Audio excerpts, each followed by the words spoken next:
너무 더워서. 네. 네, 이렇게 하겠습니다. 그렇죠. 제 얼굴이 이만하게 들어가네요. 네.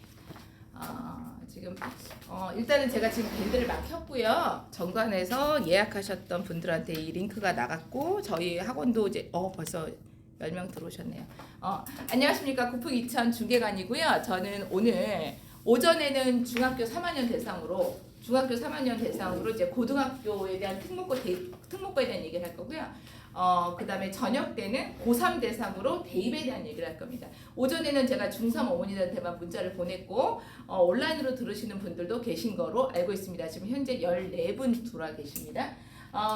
정관에서 진행을 하는 것도 있지만 제가 오늘 고교 선택제로 이제 이게 바뀌면서 저도 의아스럽고 하는 게 저도 유튜브 같은 거 많이 봐요. 특목고 외고 뭐 어쩌고저쩌고 막 하는데 결국 보면 사실은 고교 학점제에서는 내신의 비율이 생각보다 낮아지죠. 5등급제로 바뀌고 그랬을 때 결국은 생기부의 세특사항의 특별화가 학종의 면접 요소가 된다. 그럼 결국은 좋은 학교 보내시는 게 답이다 라고 봐집니다. 그래서 지금 이번에 상명중학교 2학년이 굉장히 시험이 국어가 어렵습니다. 저는 국어 아까만 말씀드릴게요. 굉장히 어려웠거든요. 그래서 아이들한테 이제 다양하게 어떤 식의 문제가 있었냐면 그러니까 정답을 하나를 고르시오가 아니라 정답을 모두 고르시오. 네, 그럼 답이 3개인지 4개인지 알려주지 않아요. 그러니까 자기가 봤을 때 그게 굉장히 힘든 거거든요. 그게 보통 고등학교 시험인데 중학교 시험 라인들을 그렇게 내더라고요. 그러니까 학생들한테 좀 공부시키려고 하는 거로 판단하겠습니다. 그래서 그런 부분들 때문에 이제 우리 아이들이 굉장히 어려운 시험에서 다양한 선택지를 가지고 이제 고입을 준비해야 된다.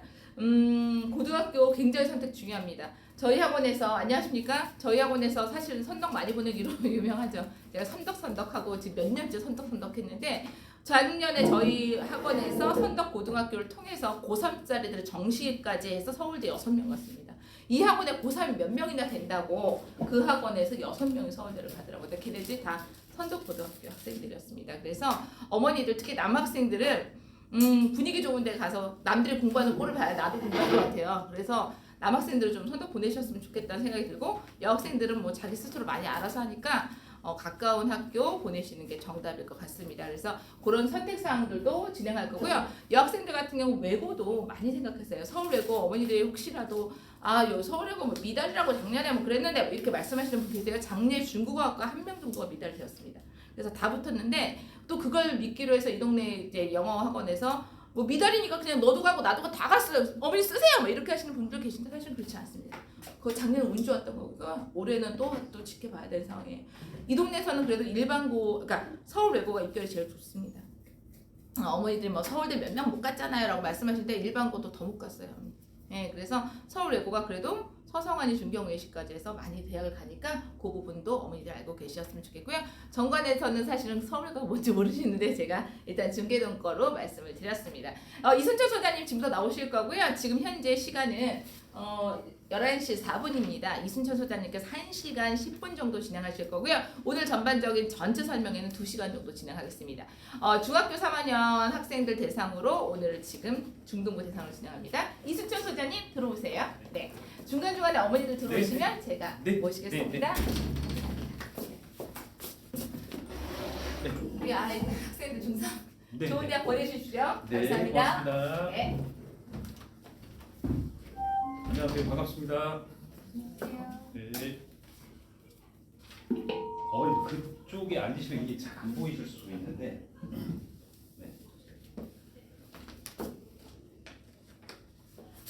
오늘 중3 부모님 한번 손 들어 보실래요? 중3 몇 학년인가요? 2학년이요? 네, 알겠습니다. 오늘은 그 중3 위주 설명회입니다. 그래서 예전하고는 시간을 제가 50분 정도 했는데 오늘은 좀 길게 해드릴 거예요. 그리고 실질적으로 그 고등학교 준비하는 내용들에 대해서 설명을 좀 드리겠습니다. 그래서 오늘 1시간이 쭉 넘어갈 것 같습니다. 제 이름은 이순천이고요.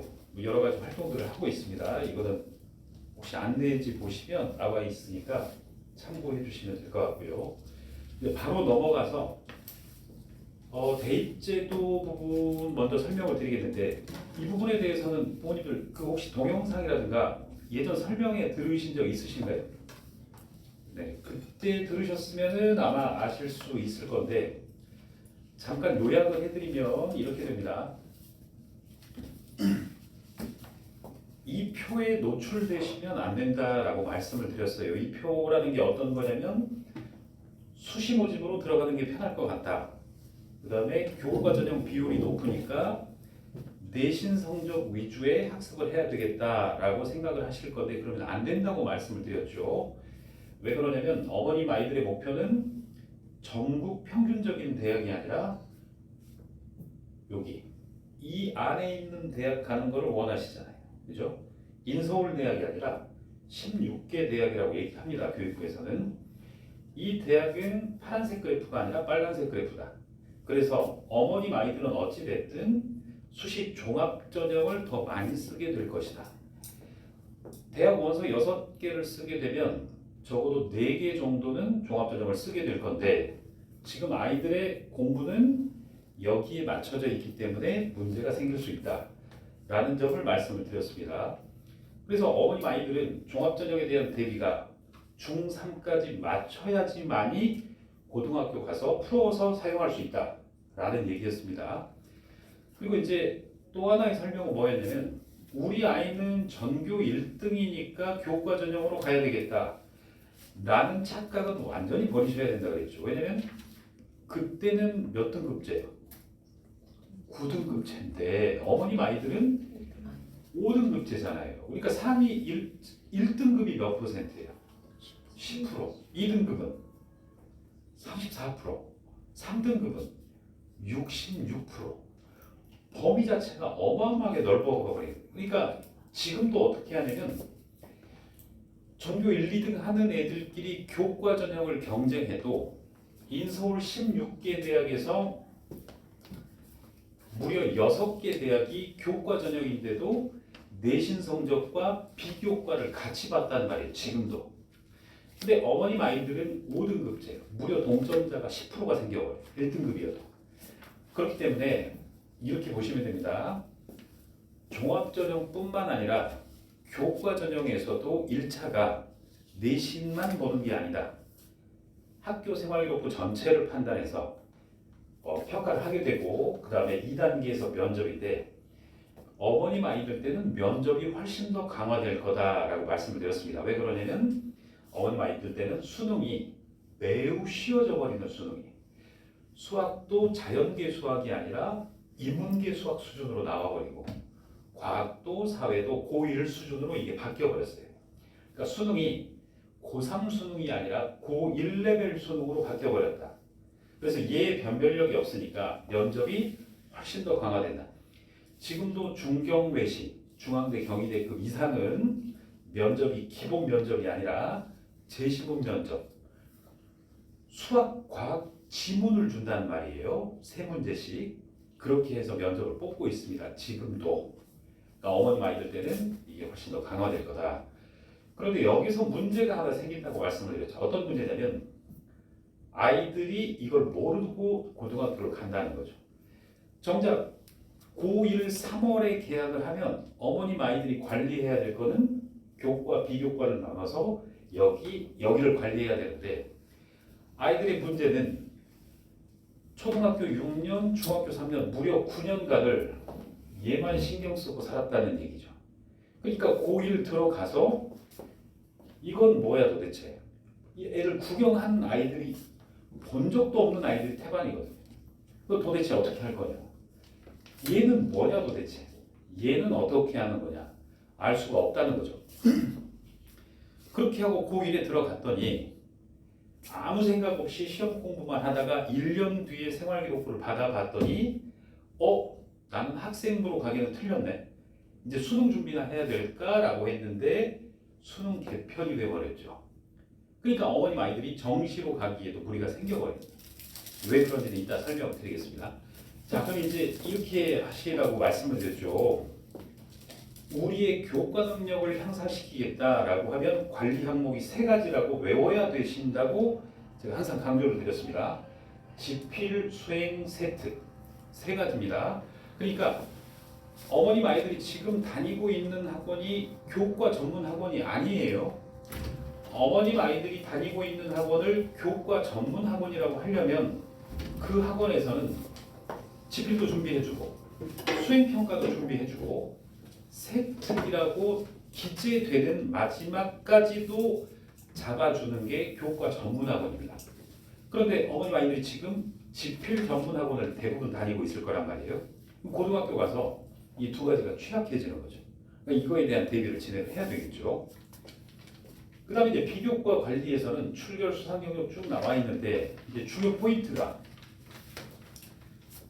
일단 어머님들이 오해하시는 게 수상 경력이 대학 입시하고 고등학교 입시에 반영이 안 된다라는 착각을 하고 계세요. 자, 이제 이렇게 보시면 돼요.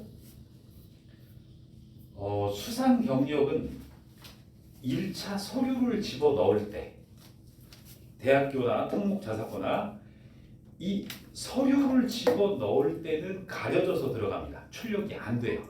근데 특목자사고나 대학이나 1차 다음에는 2차가 면접이죠. 면접에서 활용 가능하단 말이에요. 그러니까 어머님들이 자칫 잘못해서 이상한 설명회를 가버린다거나 이상한 유튜브나 언론에 노출돼 버리면 이걸 안 해도 된다고 착각을 하시는 거예요. 여기서부터 문제가 생기는 거예요. 그럼 어떤 문제가 지금 생겼느냐? 자, 지금 어머님들 중 2, 3 정도 되잖아요. 아이들이 어디서 주워 들었단 말이에요. 그리고 어머님도 입시 설명회 가서 수상 경력이 반영 안 된다고 들었단 말이에요.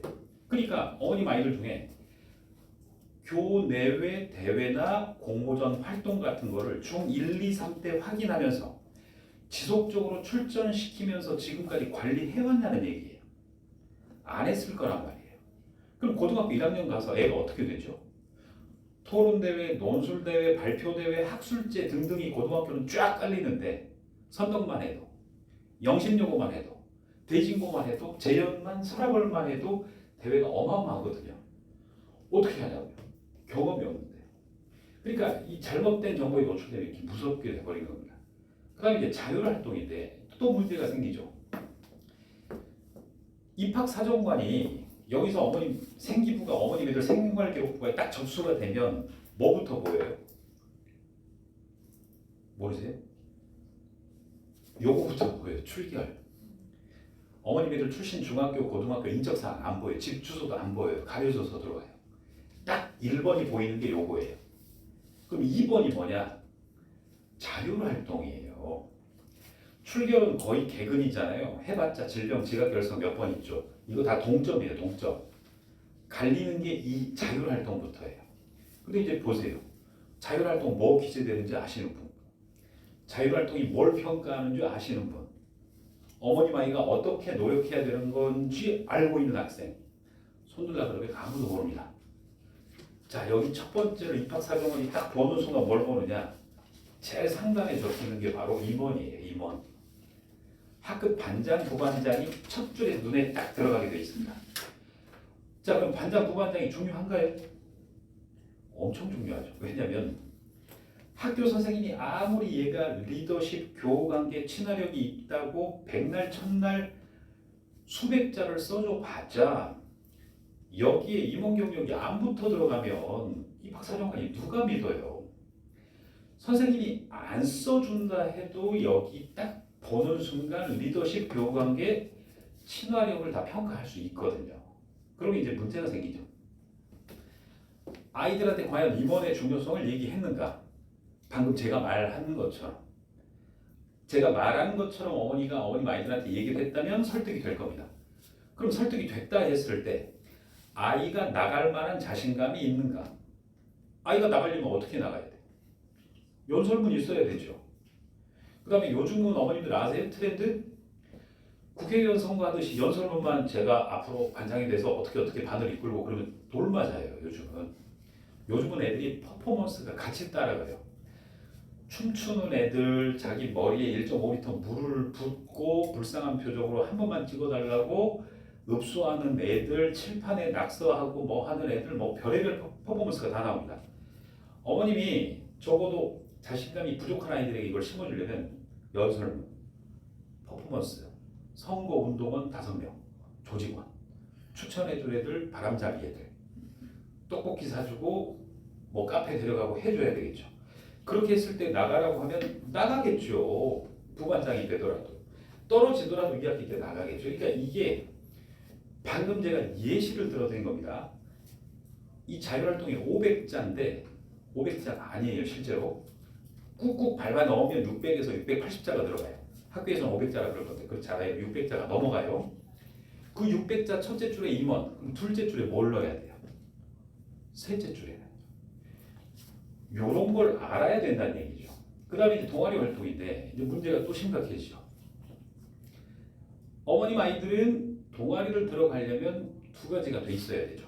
첫째는 진로가 명확해야 원하는 동아리를 찍죠. 어머님 애들 진로 명확한가요? 안 바뀌어요? 확실해요? 안 확실하죠?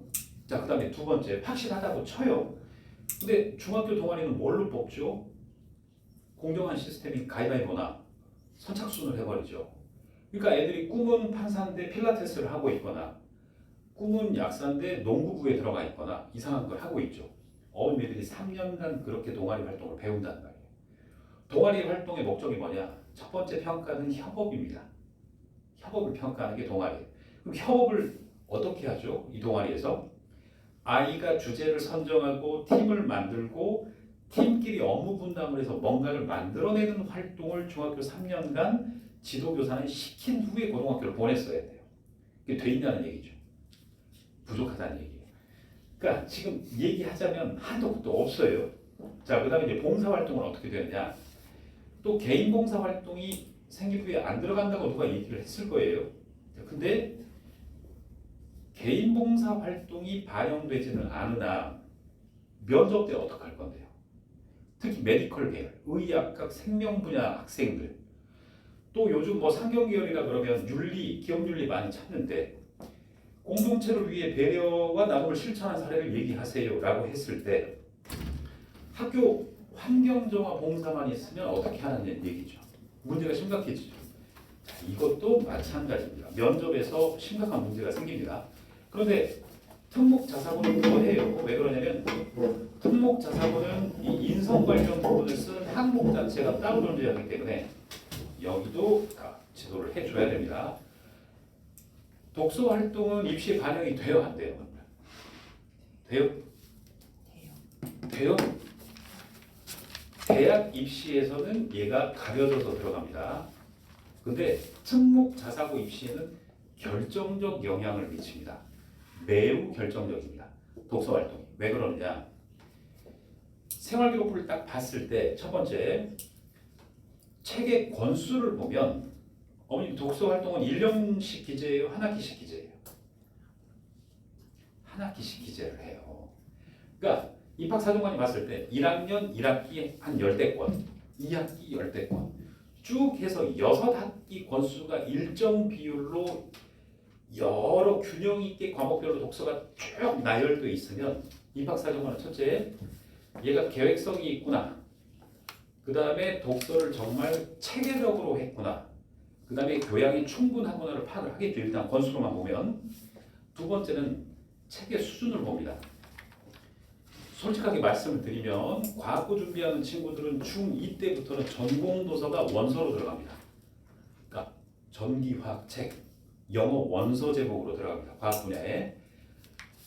역사책이다 그러면 원서로 또 역사서가 들어갑니다. 그러면 과학고, 특목고, 자사고의 입학사정관들이 우리 학교에 와서 원서로 전공을 할 만하구나 얘는 그걸 인식하게 됩니다. 아이들의 수준이나 이걸 평가할 수 있는 칸이 비교과 항목에서는 어느 것도 없어요. 제일 높은 게 바로 독서활동 항목입니다. 근데 독서활동은 지금 이번 학기 거 어머니들 갖다 내셨어요? 지금 내는 기간이죠. 몇 권 갖다 내셨죠? 책 수준은요? 국영수사과 교과목 전공 진로 독서 두세 권 이상 다음 주까지 내시면 돼요. 아시겠죠? 네, 필수적으로 준비를 하셔야 됩니다.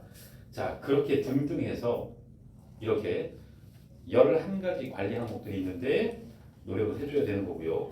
그 다음에 아까 설명드린 부분 뭐 반영 안 된다라고 했을 때 이대로 따라 하시면 안 된다는 거예요. 여기는 청소년 단체 활동 미기재죠. 미기재는 적지 않아요. 얘는 안 해도 돼요. 이런 거는 옛날에 무슨 카이스트 과학 캠프 이런 거 안 된다는 말이에요. 아예. 근데 여기 보시면 여기는 미기재가 아니라 미반영, 미반영. 미반영이라는 거는 기록을 한다는 말이에요. 그리고 면접 때 활용을 합니다. 그리고 자소서에는 뭘 쓸 수가 있느냐? 어머님들 아이 수상 경력 자소서에 써요, 못 써요? 특목 자사고 자소서에 못 써요? 빨리 얘기하세요. 지금 못 쓰죠? 라고 또 누가 그랬죠? 그러니까 큰일이에요. 아니 설명회 좀 다니지 마시라니까요. 좀 가시면 큰일 나요.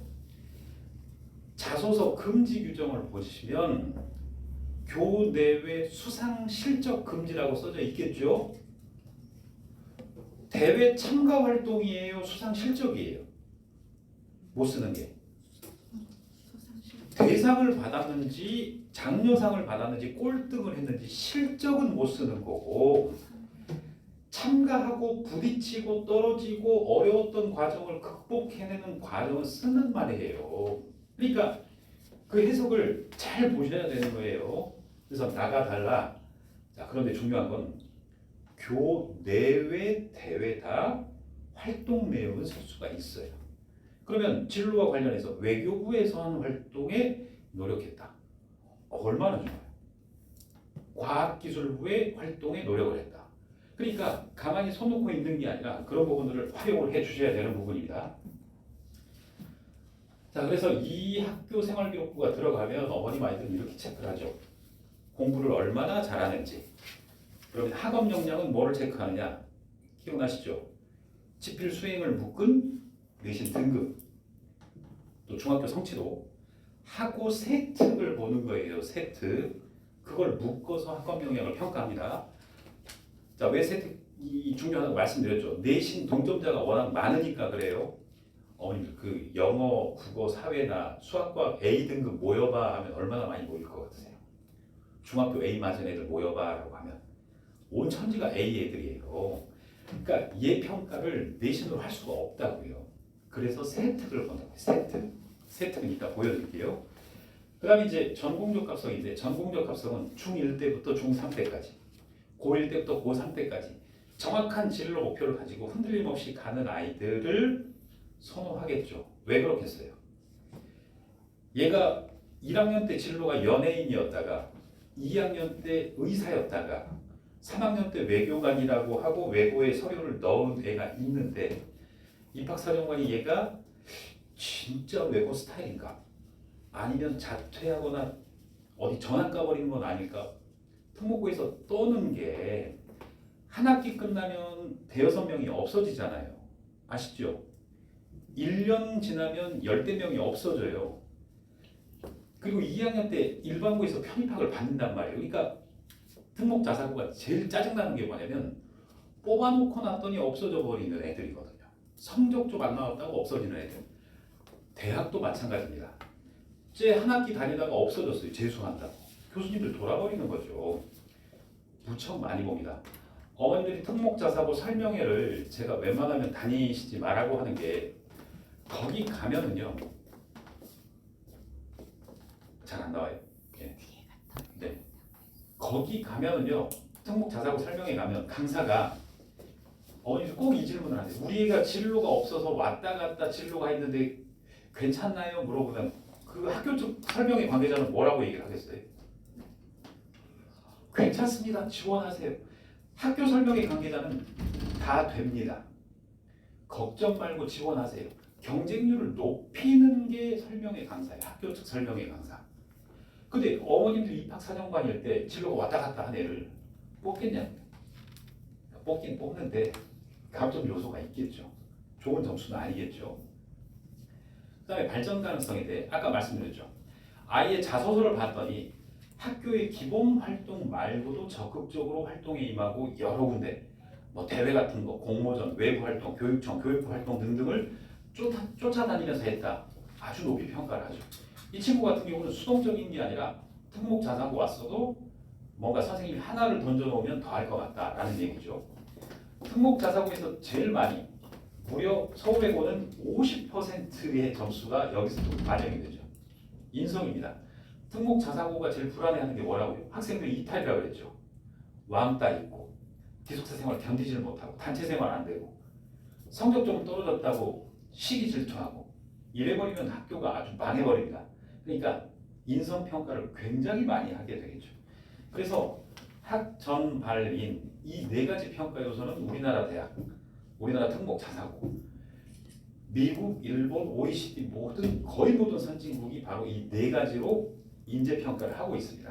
그러니까 어머님 아이들은 초등학교, 중학교 때 어떻게 길러줬어야 되느냐? 야, 시험 잘 봐라, 문제집 많이 풀어라, 선행 진도 어디 나갔니? 얘뿐만 아니라 이 네 가지를 골고루 9년간 훈련시킨 후에 고등학교를 보내야 된다. 이 말씀입니다. 그럼 지금 이 두 번째 대학교 배점을 한번 보세요. 이 두 번째 대학교. 어머님 아이가 어떤 고등학교를 가서 3년간 1등급을 했다. 세특도 완벽하다 하면 100점 만점에 25점인 겁니다. 나머지는요. 일반고 가서 특목고 가서 자사고 가서 이걸 얼마나 해낼 수 있을 것이냐. 이게 바로 아까 학생부의 비교과나 여기 항목들이거든요. 중 3년간 트레이닝이 돼야지 이 점수가 나오는 거죠. 자, 그럼 이렇게 돼요. 어떤 고등학교는 의대를 한두 명 전교해. 한두 명도 못 보내요. 근데 어떤 고등학교는 무려 150명, 160명을 의대를 보내요. 그거 거짓말인 건 아시죠? 150명은 아니고 이제 여기 또 촬영이 되니까 제가 말은 못하지만 그 지방에 어떤 고등학교 있잖아요. 100명 넘게 의대 보내는 거. 거짓말이에요. 실제 재학생 합격자는 30명이 안 돼요. 그러니까 5등급제일 때 1등급만 의대를 가요. 나머지는 싹 재수 삼수 애들입니다. 그러니까 그리고 강남에 무슨 H고 뭐 K고 막 있어요. 몇십 명씩 가는. 거짓말인 걸 아시죠? 그것도 실제 그 수시 합격자는 10명이 안 돼요. 어머니들. 네, 그런 점들이 있습니다. 근데 이제 어찌 됐든 간에 이거죠. 어머님 아이들이 지금 특목 자사고 왔을 때 내신을 제일 걱정하시잖아요. 근데 이렇게 돼요. 1등급의 어머님 애들이 세특이 완벽하면 25점이에요. 근데 어머님 애들이 2등급의 세특이 완벽하면 보통 24점, 23점 줍니다. 그 다음에 어머님 애들이 3등급이잖아요. 그럼 여기를 한 20점에 20점 정도 줍니다. 근데 어머님 애들이 4등급이잖아요. 그럼 여기를 15점 팍 떨어뜨려 버립니다. 그러니까 인서울대학은 1등급에서 9등급일 때 6등급까지는 점수 차이가 안 나게 해요. 6등급 이하부터 팍팍 벌려서 6등급 밑은 안 돼 하고 막아버립니다. 그럼 지금 5등급제일 때는 어떻게 되느냐? 2등급까지는 문제가 없어요. 아까 34%까지는 점수 차이가 안 나요. 그럼 어떻게 되느냐? 어머니가 2등급을 맞잖아요. 특목 자사고 기준으로 말씀드리는 겁니다. 2등급 전교 상위 34%. 34%면 여기 격차가 안 나고 얘를 올려버리면 스카이가 가능하고도 남아요. 의대도 마찬가지입니다. 1점 초반까지도 의대가 가능합니다. 이따 데이터를 보여드릴게요. 자, 지금 이제 이렇게 하면은 이제 말씀드렸다시피 그 제일 큰 오해가 이렇게 하시면 안 된다 그랬죠. 3점대가 나오면 인서울이 좀 힘들다. 2점대는 나와야 인서울이 된다. 이런 건 없다고 말씀을 드렸죠. 1.5등급 안에 들어와야 의대에 간다. 이거는 어머님들 학창시절 때 얘기하는 거라고요. 그 시절은 아니라고요. 근데 지금 여기 뭐 보시면 배점들 가나다 순으로 다 나와 있죠. 똑같죠. 이렇게 뽑아요. 그러니까 부족한 부분은 다른 걸로 메울 수 있다는 거예요. 그러면 일반고 가서 내신 만점 맞고 나머지 세 영역을 박살 내버릴 것인가? 특목고 가서 학업 역량에서 1, 2점이 감점되더라도 나머지 점수로 커버할 것인가? 전략적 선택이 들어가는 거죠. 자, 그 다음에 이제 보시면 늘 제가 설명드리는 거 합격자 평균 등급. 평균이 지금 4점대가 나와버리죠. 막 나가는 대학이죠. 오해하시면 안 된다고. 이렇게 이 등급이 이거 지방대가 아니라 경희대학교라고 말씀을 드렸잖아요. 보시면 여기 빨간색 X 1.2등급인데 X는 떨어진 애들이에요. 빨간색 애들은. 그리고 검정색 동그라미 애들은 합격한 애들이요. 그래서 여기 보시면 6등급 이내 애들은 문제가 없어요. 인서울로 들어가는데 9등급제일 때. 왜냐? 6등급 밑으로는 사실은 점수 격차를 많이 벌리는데 6등급 이내는 점수 격차를 많이 벌리지 않아요. 라고 애들한테 설명을 하면 애들은 꼭 그러죠. 아, 나 내일부터 6등급 해야지. 그거는 애들 생각인 거고 어머님들은 그러시지 않겠죠? 학업 역량도 최대로 올려놓고 다른 것도 최대로 올려놓는 겁니다. 그러니까 이렇게 되는 거예요.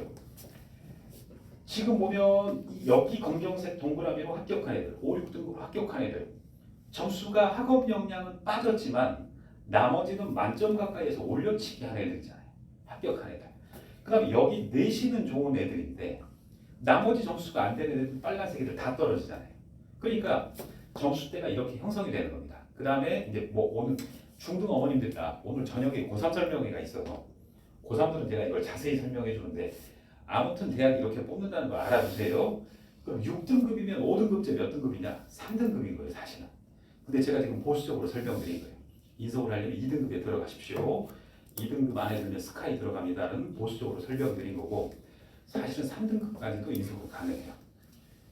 자, 그 다음에 약대 뭐 1등급 간다. 그것도 믿지 마시라는 거예요. 지금 보시면 22년도는 1.62 평균이고 23년도는 3등급 평균 경희대예요. 약대 제일 많이 합격한 애들 이 정도 등급이죠. 그러니까 제가 만든 게 아니라 다 경희대학교 홈페이지가 오픈하는 거예요. 그러니까 누가 뭐 약대 가려면 몇 등급, 의대 가려면 몇 등급 그거 다 유언비어인 거고 실제 대학들이 공개한 자료를 보면 어머님들 생각은 많이 달라요. 그러니까 얘들 대입은 학전 발인 네 가지다라고 생각을 하시면 됩니다. 그래서 여기는 한국 외대인데 역시 합격자 공포 6등급 이내. 그러니까 인서울이 다 이래요.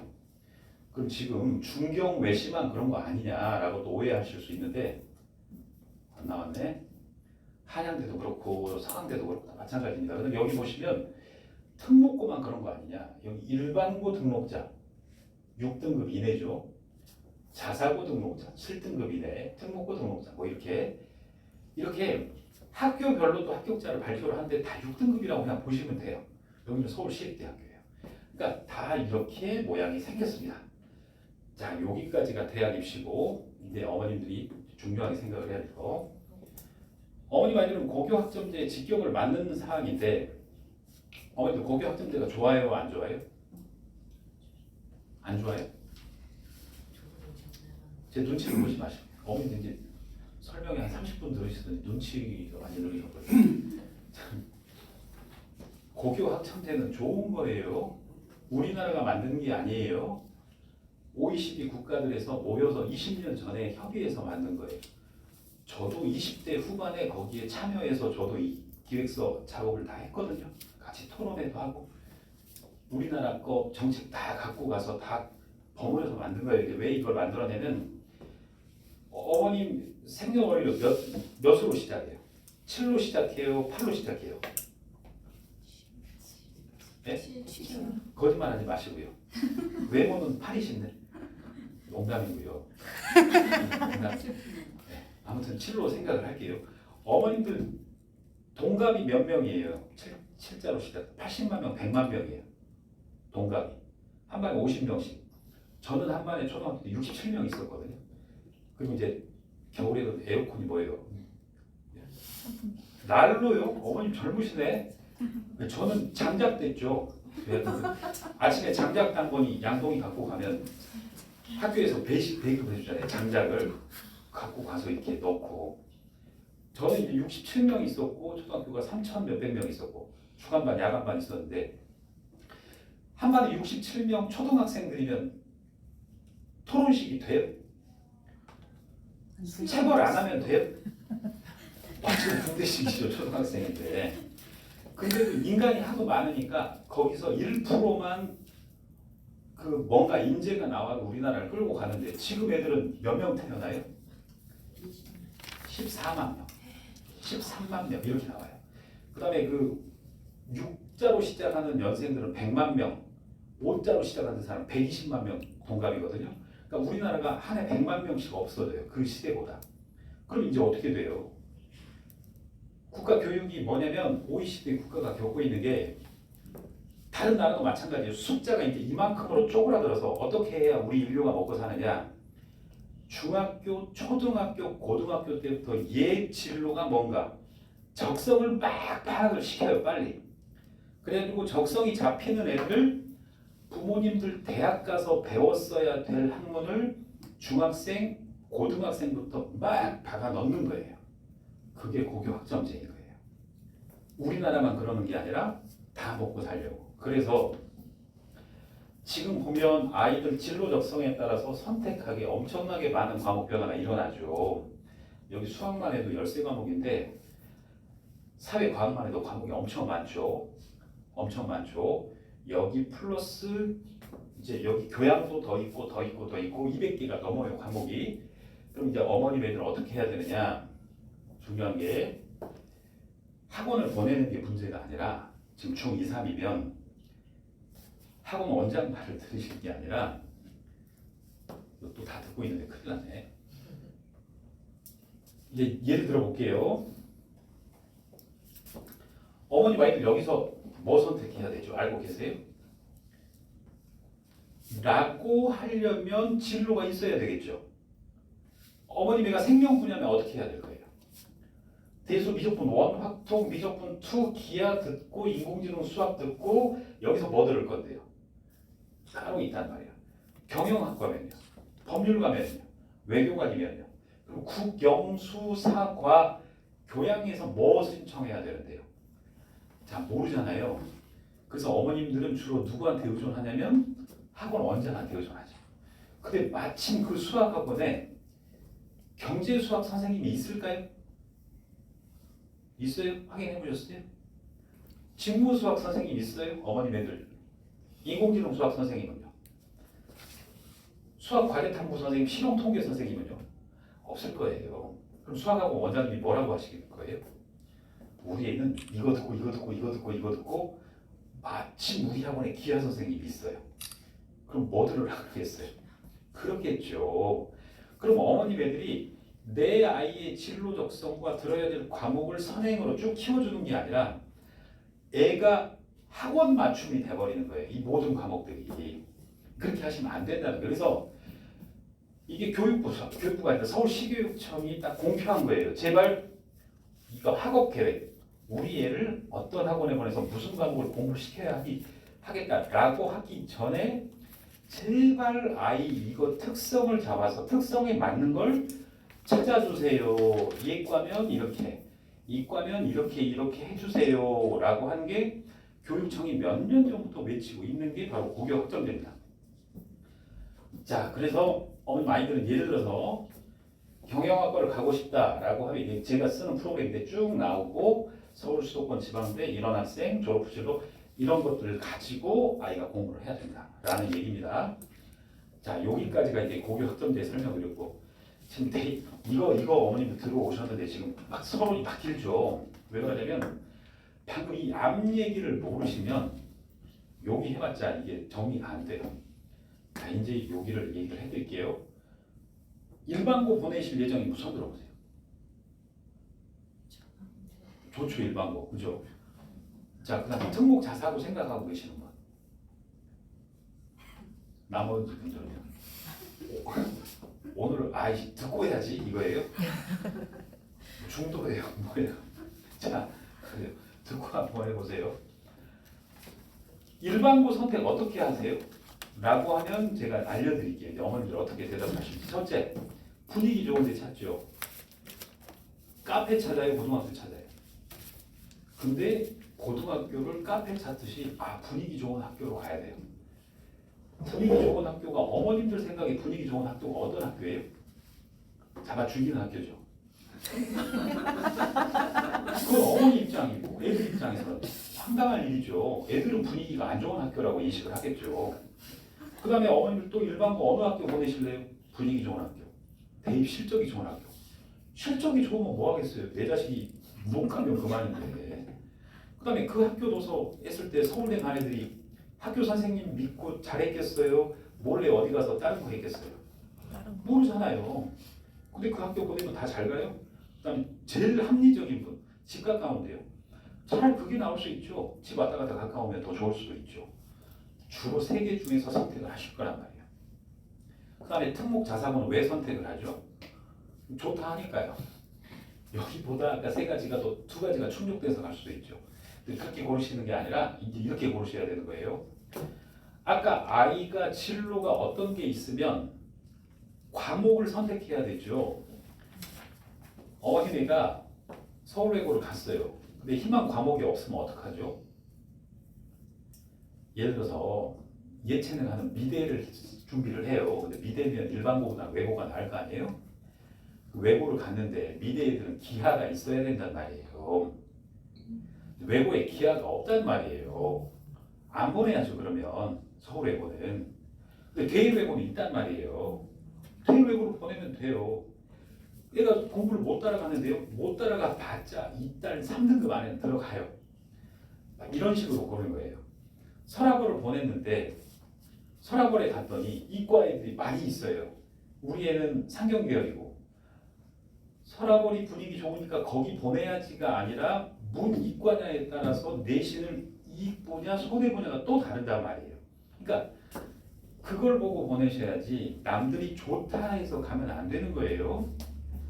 자, 이게 먼저 보시면 여기는 어느 동네예요? 잘하시네요. 자, 여기 화법과 작문까지가 공통 과목이고 강서구는 과목을 하나 더 넣어줬어요. 어디가 좋아요, 고등학교? 과목이 하나 더 있는 데가 좋죠. 그렇지 않아요. 과목 앞에 실용이 붙으면 허접한 과목이에요. 말은 하고 살아라 이렇게. 말은 해야 될 거 아니에요. 그러니까 과목이 있어봤자 별거 없어요, 그냥. 예. 그다음에 여기는 또 이렇게 하나 더 있죠. 둘 중에서 누가 좋아요? 여기가 더 낫죠. 근데 해봤자 뭐 거기서 거기죠. 자연계 가면 이거 필요가 없어요. 안 들을 거니까. 수학은 어머니 지금 찍으시면 되겠어요. 여기 하나 더 나올 것 같아요. 색깔을 한 번만 더 하면 돼요. 여기 미적분까지가 공통이에요. 근데 두 개 달려 있고 두 개 달려 있고. 근데 이제 아시겠죠? 강서가 좋아요, 양정이 좋아요. 양정. 네, 계산을 하고 살아라 이렇게 하나 있으니까 여기가 더 낫겠죠. 그럼 우리가 근데 자연계 간다 해도 여기가 낫겠죠. 심화수학이 붙어 있으니까. 심화수학이라는 거는 전문 교과라 그래서 자사고에 있는 수학이에요. 과학고에도 있고. 문과면 뭐 여기 가도 낫겠죠. 그다음에 이제 여기 보면 이렇게 붙어 있어요. 여기가 더 좋아요. 이 탐구 있는 게 이 과목에 탐구가 붙어 있으면 소논문 작성하는 과목이에요. 어머님들 이제 제가 비밀을 하나 알려드릴게요. 이걸 안 찍으셔도 돼요. 이거 원본 파일을 드릴 거예요. 네, 힘들게 안 찍으셔도 돼요. 자, 이제 그러면 중요한 게 수학이 목동은 다 두 개씩 붙어 있고 국어는 하나씩 붙어 있고 목동이 좋아요, 중계동이 좋아요. 뭐 집값 때문에요? 어디가 좋아요? 잘 모르시겠죠? 이제 여기를 비교해 볼게요. 여기는 어디예요? 송파예요. 송파가 좋아요, 목동이 좋아요. 그렇죠, 집값 때문에. 노원이 좋아요, 송파가 좋아요. 그럼 학교도 더 좋겠네요. 이거 같은데 여기 하나 붙어 있죠. 고전 읽기. 어때요? 비슷하죠? 수학을 볼까요? 두 개, 세 개, 두 개, 세 개. 목동이나 송파나 도토리 키재기죠. 그래서 최악이 노원에 있으신 분을 상담을 했더니 아, 우리 애도 목동 가서 공부를 할까 봐요. 우리 노원은 어떻게 생겼냐면요. 노원은 이렇게 생겼어요. 오히려 이렇게 생겼어요. 네. 그러니까 이게 어떻게 돼 있냐면 노원이나 목동이나 대치동이나 경남 사천이나 강화도나 전라도 광주나 일반고는 다 이렇게 생겼습니다.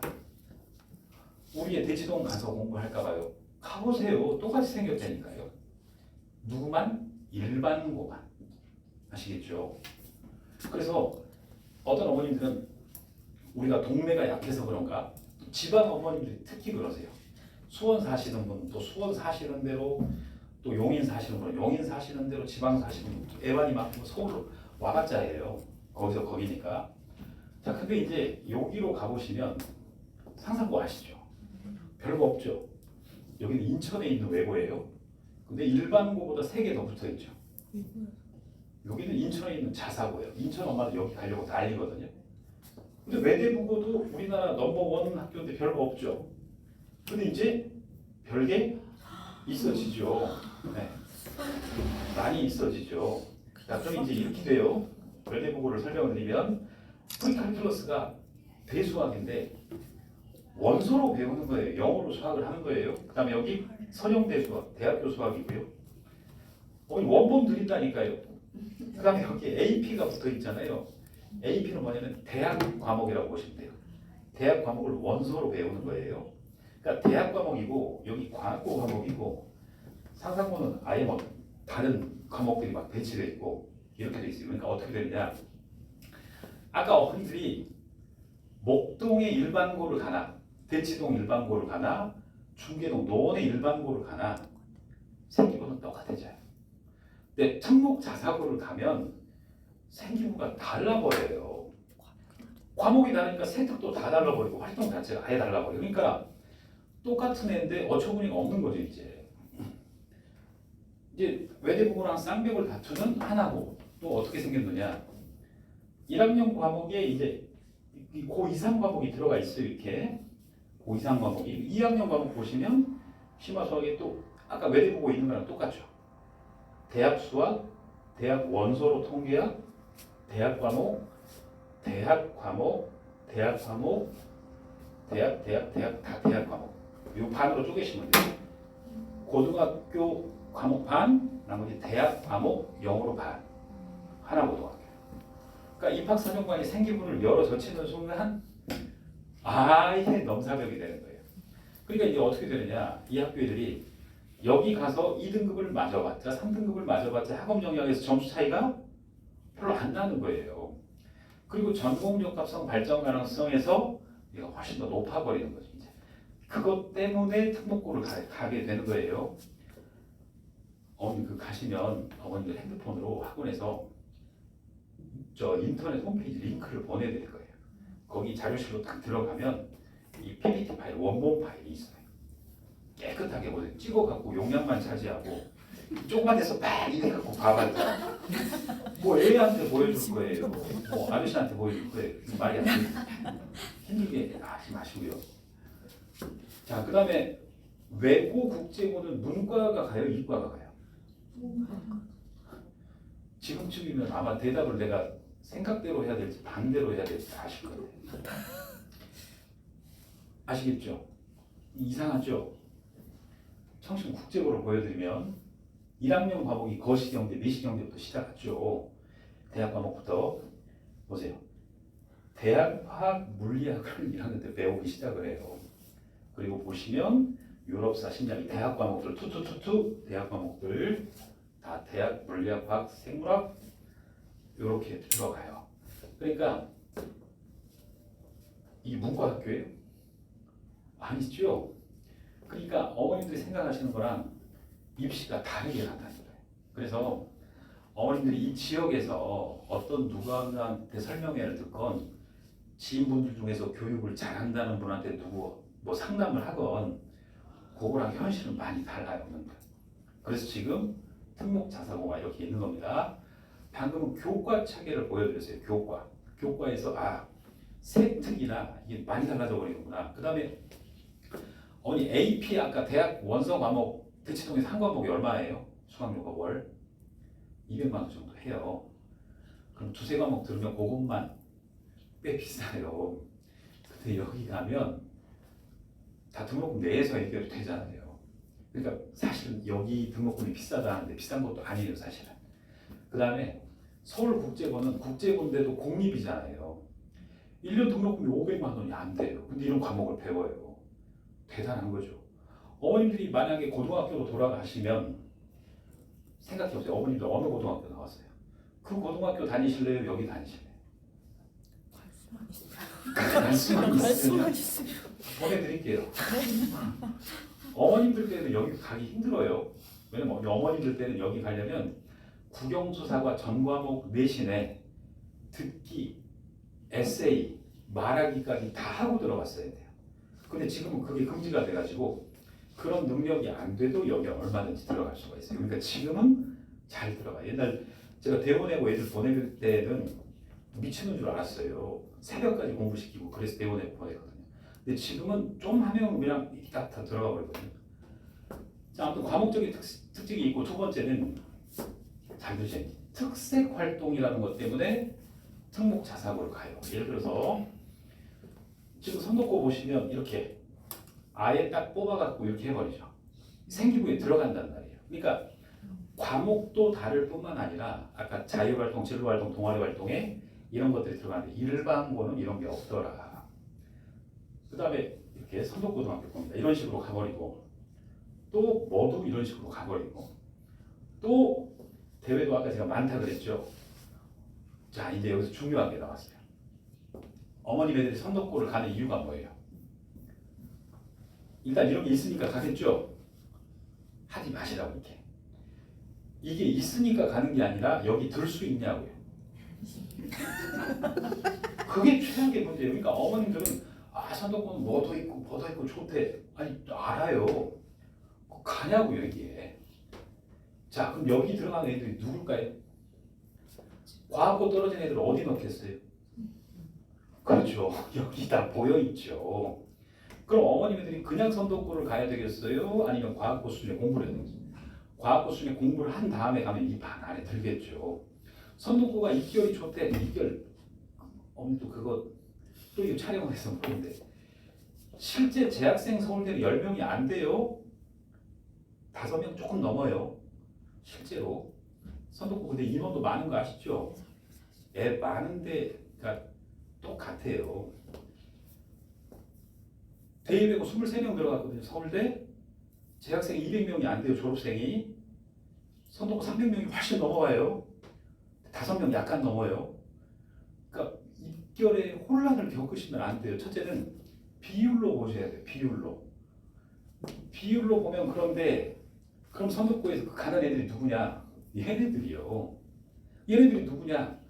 영재학교 준비했다 안 되고 과거 준비했다 안 되고 외대부고 준비했는데 국어가 B를 실수로 떠가지고 거기 못 넣는 애들이 또 넣고 상상고 했다가 3년간 죽으라고 했는데 과학이 실수로 했거나 할아버지가 뭐 아프셔가지고 뭐 아무튼 뭐 해가지고 삐끗한 애들이 나와요.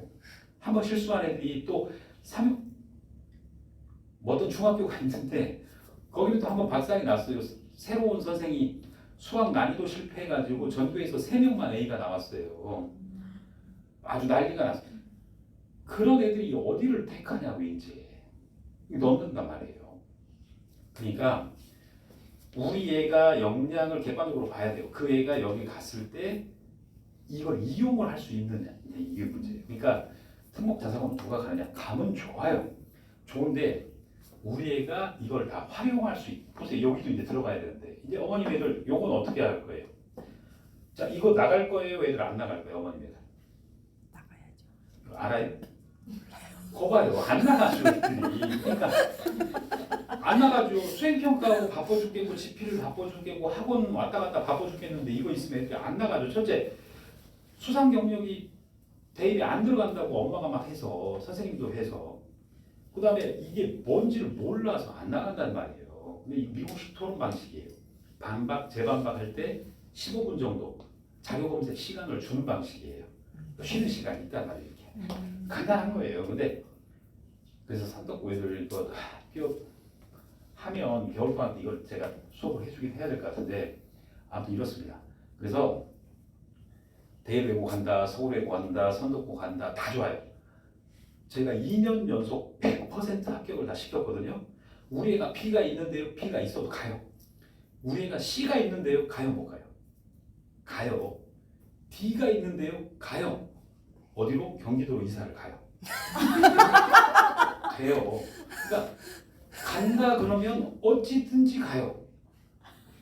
11월까지 이사 가면 되거든요.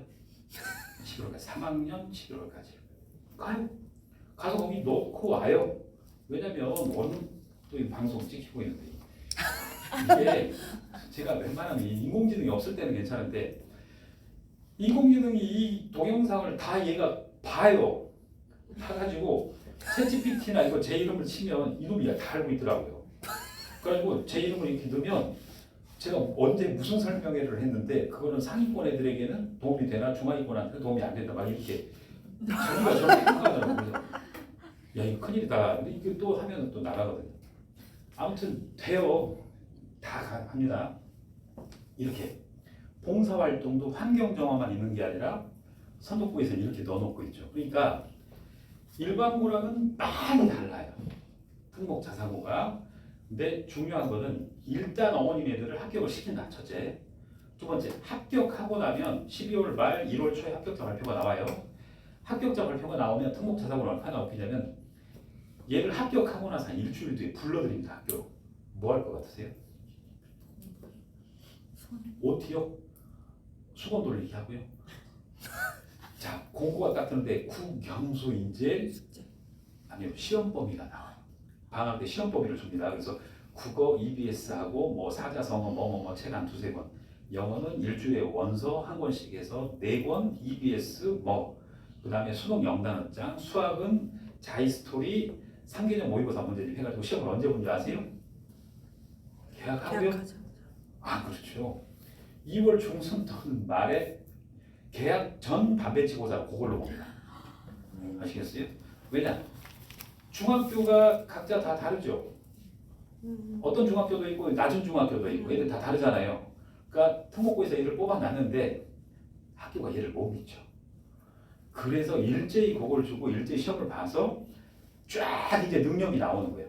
동일 시험 범위를 뒀더니 전교 1등부터 세워지겠죠. 그럼 이제 3월 초에 딱 첫날 또는 2월 그 성적 나오면 이제 담임이 어머님 애를 부를 거예요. 너 봤더니 참 총명하구나. 너 임시반장을 좀 해라. 거기서부터 이제 신분이 조금씩 이상하게 변하기 시작해요. 내가 고등학교 가서 반장을 해야 이 학생부가 잘 되는데 왜 선생님 나 잘하는데 왜 쟤를 임시반장 시키지? 그 애는 세상 물정을 모르는 거죠. 그리고 시험을 언제 봐요 이제? 4월 달에 보고 싶겠죠? 어머님도 생각이시고 3월 달에 한 번 더 봐요. 중순에 2차 고사를 한 번 더 봅니다. 이런 식으로. 그러니까 특목자사고를 가면 어머님들 쉴 새 없이 몰아치기 시작을 해요. 그러니까 어떻게 해야 되느냐? 합격을 하잖아요. 합격을 하면 방학 때 좀 여유 있으니까 학원 다녀야지가 아니라 또 이거 찍고 있는 큰일 났네. 겨울방학 때 학원 수업이 어떻게 해요? 어머니들 모의고사 시키고 한꺼번에 애들 모아놓고 막 공통 수업을 하거든요. 근데 안 그래요. 특목자사고에 합격한 애들은 여기 국풍은 선도고반이 따로 있으니까 상관없는 지금 국풍 얘기를 하는 거 아니에요. 다른 학원을 다니시면 딱 어디 합격한 애들은 이미 방학 때부터 그 학교 내신을 들어가야지 학원에서 주는 커리큘럼을 따라가는 게 아니에요. 이제 어떻게 되느냐? 일반고 합격한 애들은 학교 배정되고 개학할 때까지 이제 학원 왔다 갔다 하면서 이제 여유 있게 살아요. 근데 여기 간 애들은 이미 전쟁 속으로 들어가는 겁니다. 그러니까 격차가 이제 3년 동안 쭉쭉쭉쭉 벌어져요. 그래서 특목자사고에서는 혹시 수시에 실패하더라도 재수, 삼수에서 수능에 도전해서 명문대 가는 확률이 일반고 애들보다는 특목자사고 애들이 더 높아지는 거예요. 그러니까 졸업 후에라도 생각했을 때는 이런 곳이 더 나을 수 있습니다. 그렇게 해서 어머님들이 학교 선택을 활용하시면 돼요.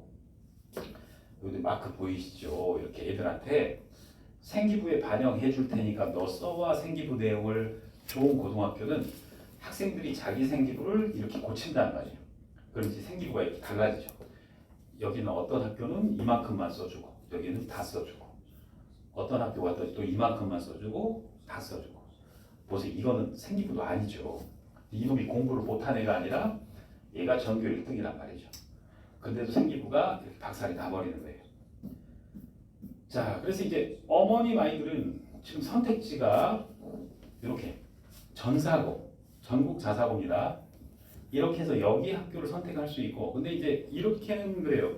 지금 제가 여기서 하나씩은 분석드리기 힘들고, 이제 상담을 하시면 어머니 아이 성향에 맞춰서 얘는 좋습니다, 얘는 힘듭니다, 뭐를 얘기를 해드리겠죠. 그리고 하나만 보시면 안 돼요. 학교마다 다 다릅니다, 이게.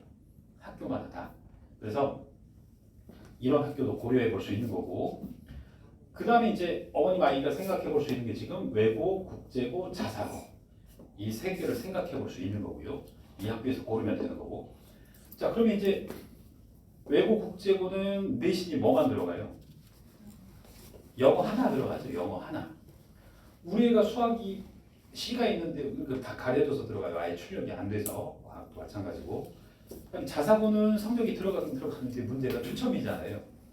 운이 좋아야죠. 애들 종교 있어요? 종교 없어요? 종교 있는 애는 막 전날 기도하고 그러더라고요. 기도해 주세요. 근데 작년에 7명 추첨 넣었는데 1명 안 되더라고요. 1명 추첨에서 떨어지는 아이가 1명 있었어요. 나머지는 다 되고. 그리고 이제 그게 들어가면 여기 포인트죠. 학생부, 자소서, 면접 3개. 자, 그럼 어떻게 되느냐?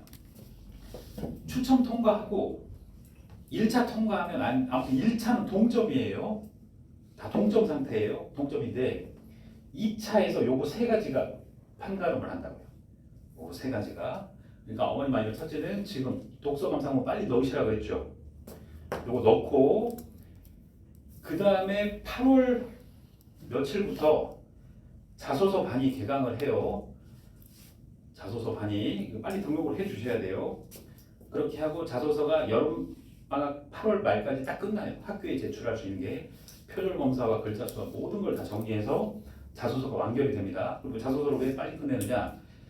2학기 때 중간 기말 이게 중3 일정이 빨라요.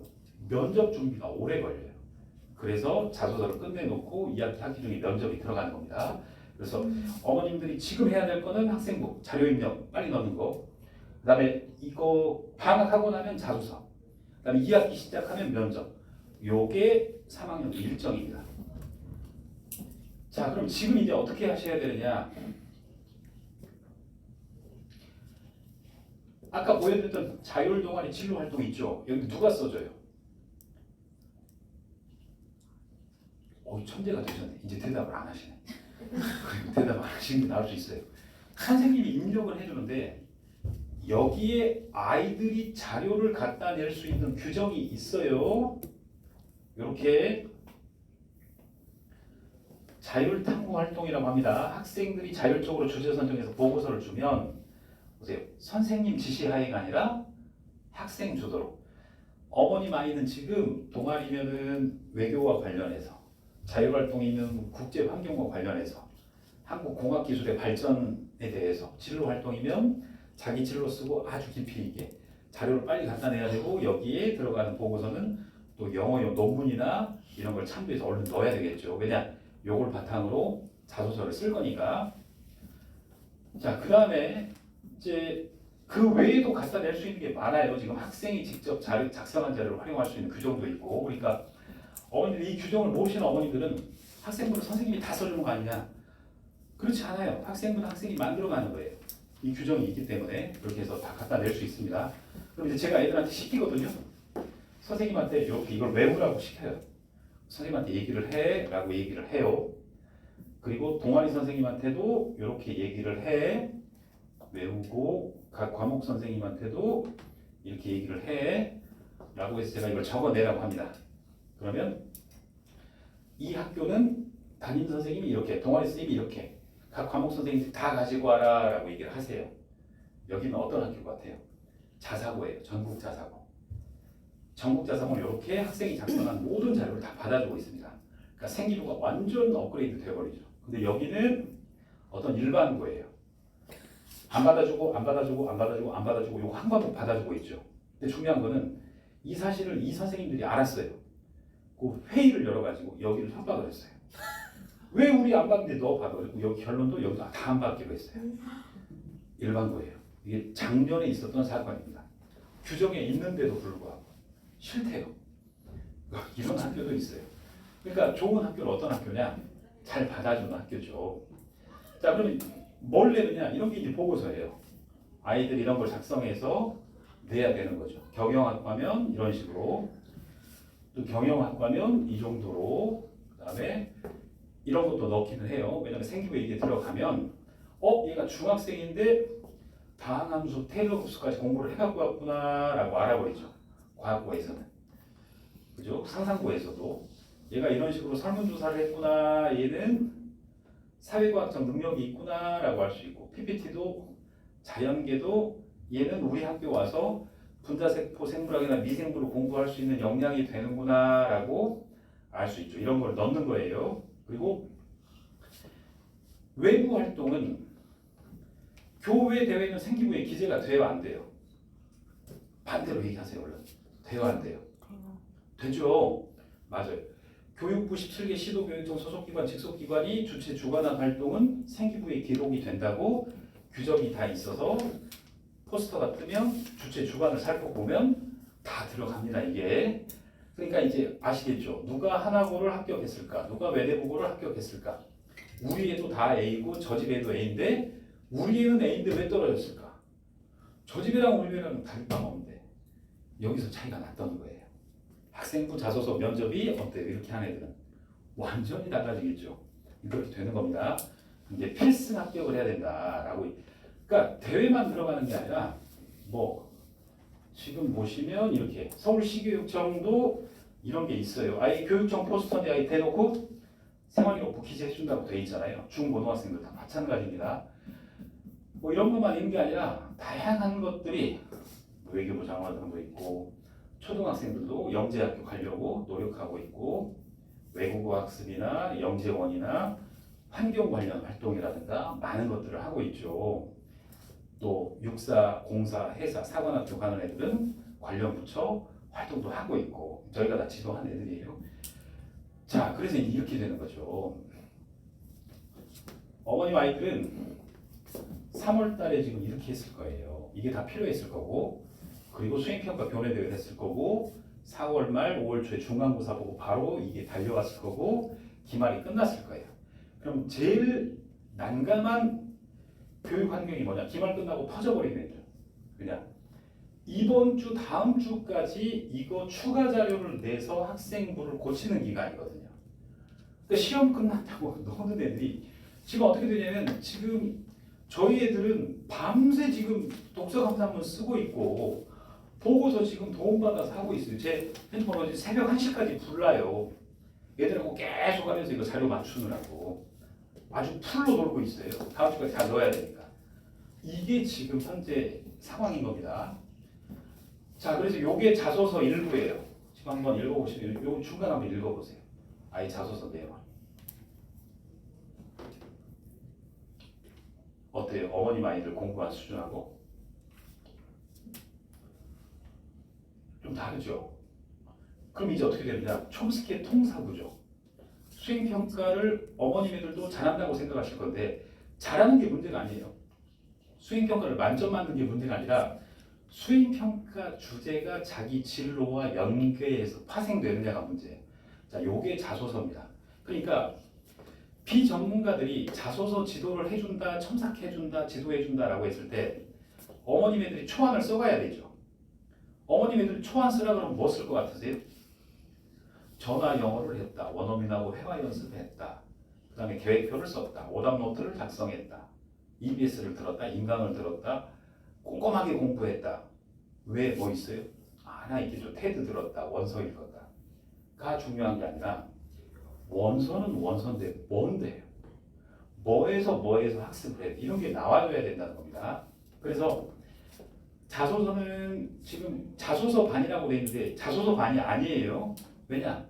어머님 애들을 이렇게 4강, 이게 자소서 문항인데 여기에 나와서 어머님 애들이 한걸 써오라 그러면 그건 수업이 아니에요. 한 거 있어요, 없어요? 없죠. 이 시간은 뭐냐면 시키는 수업이에요.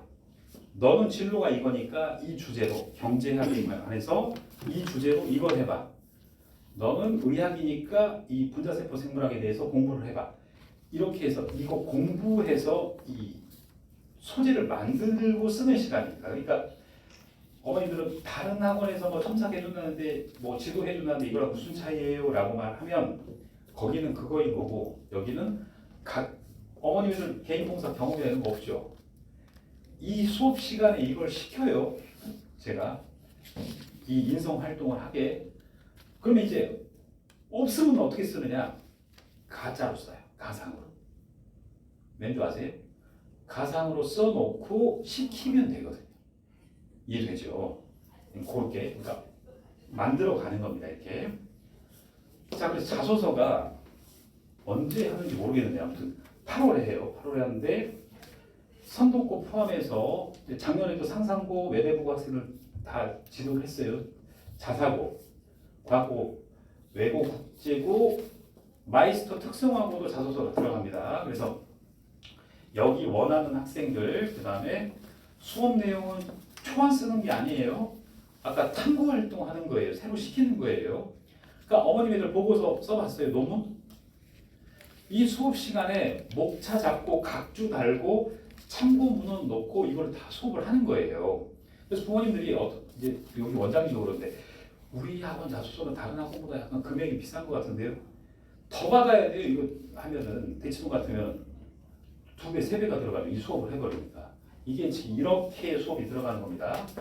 그래서 요거 일정은 아니에요. 지금 아무튼 이런 식으로 지금 돼 있다라는 말씀이고 이게 끝나면 제가 9월 정도에 설명을 드리는데 그 다음에 이제 면접으로 넘어가요. 면접으로 넘어가는데 자 이제 해볼게요. 어머니 어떤 과일 좋아하세요? 과일이요?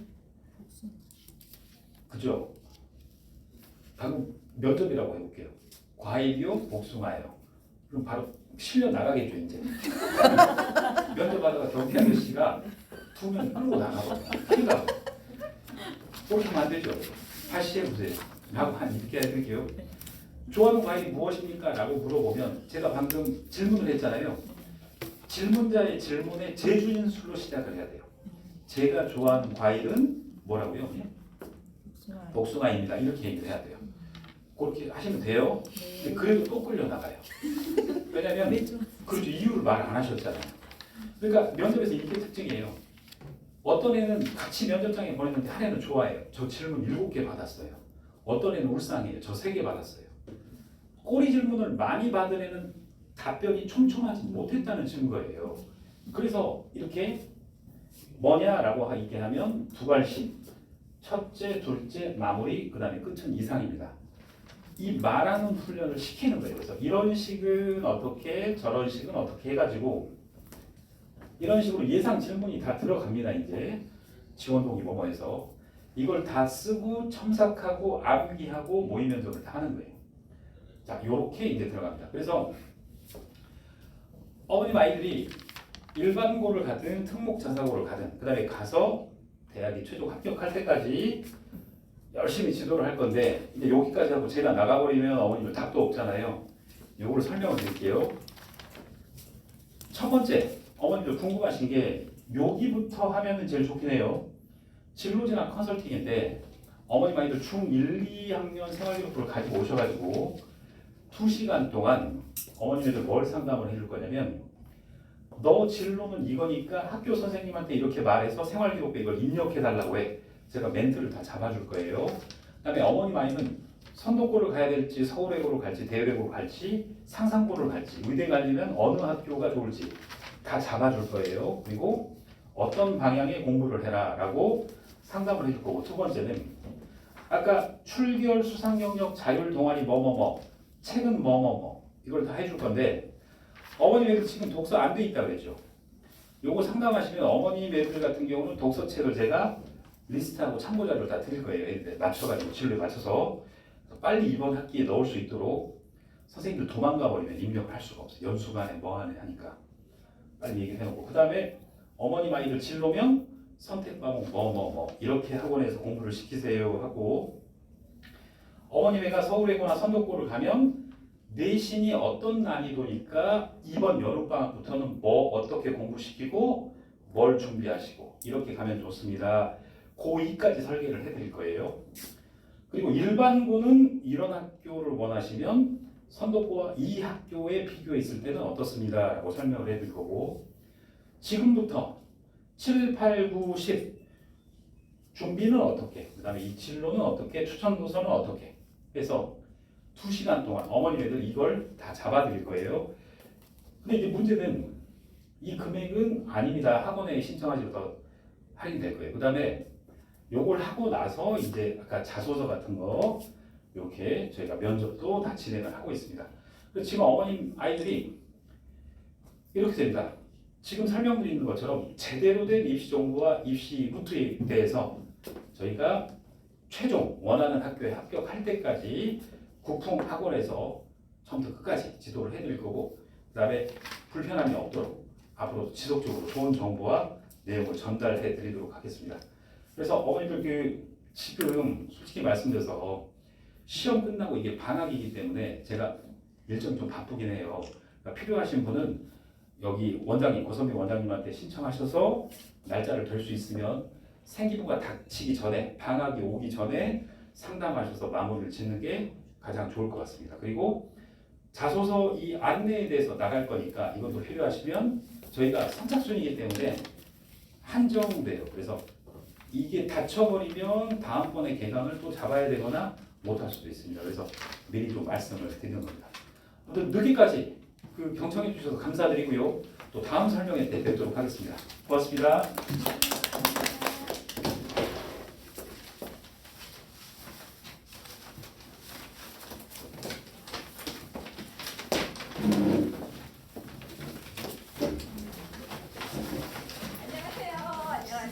안녕하세요, 어머니. 저 어머니 오늘 오셨을 때 저희가 중등부는 사회, 수학, 국어까지 할 거예요. 그런데 지금 뭐 제가 지금 여기서 보시니까 말씀드립니다. 밖에서 제가 지금 말씀 나누다 왔는데요. 신한대학교라고 여기 망월사역 정도 있는 학교 있잖아요, 어머니. 예, 우리 솔직히 중계동 어머니들은 아우 언제니 그런 학교 이러시는데 내신 3등급이 가는 곳이에요. 9등급제 3등급. 예, 그래서 수시로. 그러니까 어머니들이 생각보다 이 동네가 입결이 그래요. 그러니까 어머니들이 조금 아까 특목고 자사고 생각하셔야 됩니다.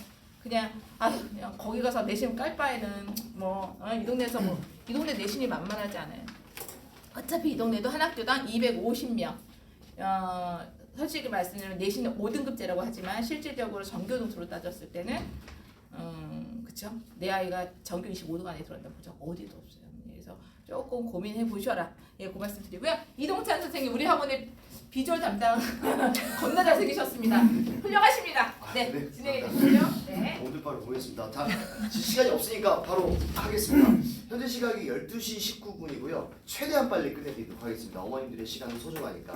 네, 바로 시작하겠습니다. 먼저 제 소개를 간단하게 해드리겠습니다. 제 이름은 이동찬이라는 사람이고요. 지금 현재 국풍 이천에서 중고등 사회탐구를 대표 강사로 역임하고 있습니다. 은행사거리 5년 차에 접어들고 있고 현재 학원 강사 경력은 15년 정도 되고 있습니다.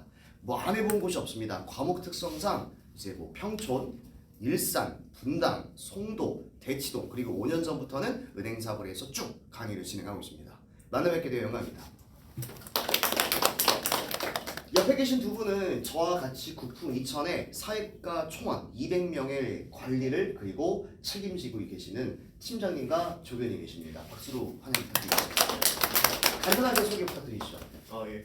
안녕하세요. 저는 이동찬 선생님이 강의에만 전념하실 수 있도록 강의를 제외한 나머지 모든 부분 행정 회계적인 거 총괄 담당하고 있는 이동규라고 하고요. 옆에 계신 분은 저희 조교님으로서 함께 일하고 있습니다. 네, 잘 부탁드립니다.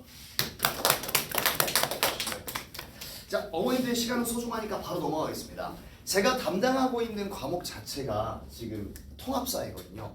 이게 고3 수능 과목으로 개정된 거 혹시 알고 계신가요?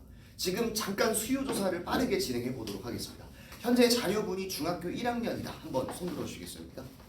중학교 2학년 어머니분들 계실까요? 예, 2학년 분들이 한 3분 계시고요. 자, 중학교 3학년 어머니분들 계실까요? 중3 어머니들이 다수네요. 고1 어머님 계실까요? 그러면 지금 현재 중1부터 중3이라 생각하고 제가 진행해 보도록 하겠습니다. 지금 아이가 중등인데 왜 통합사 얘기가 나오냐? 좀 길게 보셔야 될 것 같아요. 다들 아시겠지만 2028 수능 개편안에서는요. 이제 선택 과목이 사라집니다. 수능에서. 이 말이 무슨 말씀이냐면 원래 08년생까지는 선택 과목이라는 게 있었어요. 예를 들어서 과탐을 선택한 친구들은 물화생지라고 해서 물리, 화학, 생명과학, 지구과학을 선택을 해서 이제 수능을 봤어야만 했고, 그 다음에 문과 계열 친구들 같은 경우는 일반 사회 선택 과목이라고 여기 보이시죠? 9개의 선택 과목들이 있었습니다.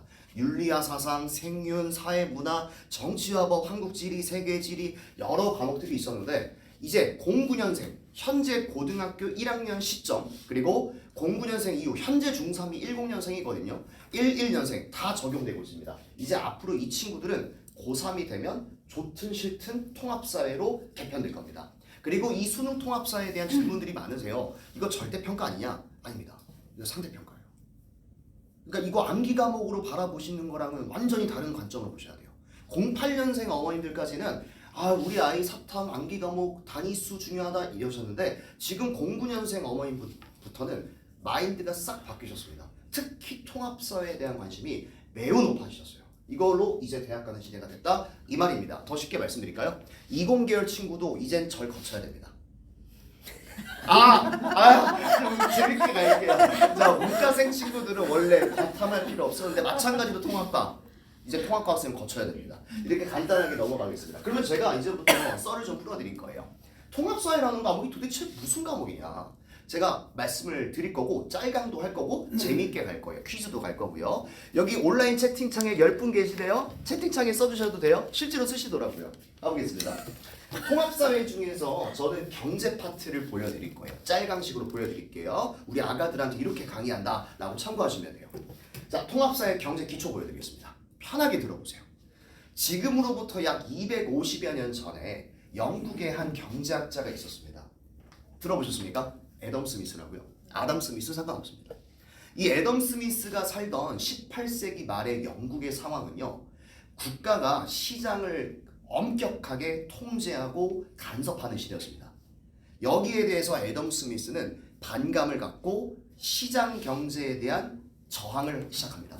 이렇게 말이죠. 본인의 저서의 이름인 국부론에서 이렇게 얘기합니다. 국가야, 자꾸 시장은 간섭하는 거 아니다. 왜 간섭하냐? 어차피 시장 내에서는 보이지 않는 손이 작동한다. 이 보이지 않는 손이란 게 뭡니까, 어머님들? 들어보셨죠? 가격이라는 게 사실상 수요와 공급이 가격을 결정하는 거기 때문에 국가가 시장에 통제하지 말아라. 이런 이야기를 본인의 저서의 국부론에서 얘기한 겁니다. 그럼 제가 어머님들께 여쭤볼까요? 어렵지 않습니다. 자, 이건 수능 9등급 세대에서 5등급 커트라인입니다. 개나 소나 맞춥니다. 자, 애덤 스미스가 추구했던 사상은요. 국가의 간섭의 정도를 최소화를 추구했을까요? 최대화를 추구했을까요? 어머님들? 최소화죠. 그러면 애덤 스미스가 추구했던 경제 사상은 자, 작은 정부를 추구했을까요? 큰 정부를 추구했을까요? 작은 정부를 추구했네요. 이 애덤 스미스가 살던 이 18세기에서 19세기 그리고 20세기 약 150여 년의 시간이 흐르고 20세기 초가 됩니다. 세계의 경제는 이 애덤 스미스가 만든 일명 자유주의 사상으로 세계의 자본주의 시장이 질서가 형성이 되고요. 20세기 초까지 이어지게 됩니다. 그러다가 20세기 초에 큰 변화를 맞이하게 돼요. 시장 실패를 거듭합니다. 왜요? 좀 이따 문제풀이 할 거거든요. 이번 교육부에서 나온 예상 문제예요. 이거 풀려면 지금 이해 잘하셔야 돼요. 20세기 초에 1929년경이 되면 미국에서 경제 침체 현상이 일어나요. 우린 이 사건을 영미권에서는 더 디프레션이라고도 표현합니다. 좌절, 우울 그 자체죠. 우린 이 사건을 가리켜서 대공황이라고 합니다. 이 대공황은 미국에서 발생했던 경제 침체 현상으로서 비단 미국에서 끝난 게 아니라 전 세계의 경제가 침체하고 이른바 시장이 실패하는 큰 사건을 겪게 됩니다. 언제요? 1929년 우린 이 사건을 가리켜 월스트리트의 모든 주식이 폭락된 사건을 검은 목요일이라고도 표현합니다. 네. 자, 좀 이따 문제풀이 할 때 보여드릴 거예요. 자, 1929년경에 세계 경제가 이제 폭락하게 되고 그리고 침체를 겪은 세계인들은 반성합니다. 이렇게 말이죠. 야, 우리가 지금 시장 자본주의, 즉 자유주의 사상을 신봉했고 애덤 스미스를 믿고 따랐는데 그 결과는 대공황 아니냐. 이거 시장 실패다. 우리 한번 변화를 줘보자. 어떻게? 정반대로 가자는 거죠. 이번엔 국가가 시장에 적극적으로 개입해서 일자리를 만들고 일자리를 만들게 되면은 일자리 속에서 수많은 근로자들이 소비를 하고 소비가 계속 추구되면 내수 경제는 올라갈 것이다 라는 사상을 가진 사람들이 등장합니다. 뭐 대표적으로 케인즈라는 사람이 있죠. 그래서 이 케인즈라는 사람이 애덤 스미스의 전통 자유주의를 틀어버리고 국가가 시장 경제에 개입하는 적극적인 사상을 만들거든요. 우린 이 사상을 가르쳐 원래 자본주의에 수정을 가했다. 무슨 정 자본주의? 수정 자본주의라고 합니다. 수정 자본주의는 1930년대에 발생해서 국가가 시장 경제에 적극적으로 개입하는 것을 의미합니다. 이쯤 되면 제가 여쭤볼게요. 한번 가보시죠. 5등급 따까리들도 다 맞춥니다. 가보시죠. 어머니 들으시면 안 돼요. 네, 가실게요.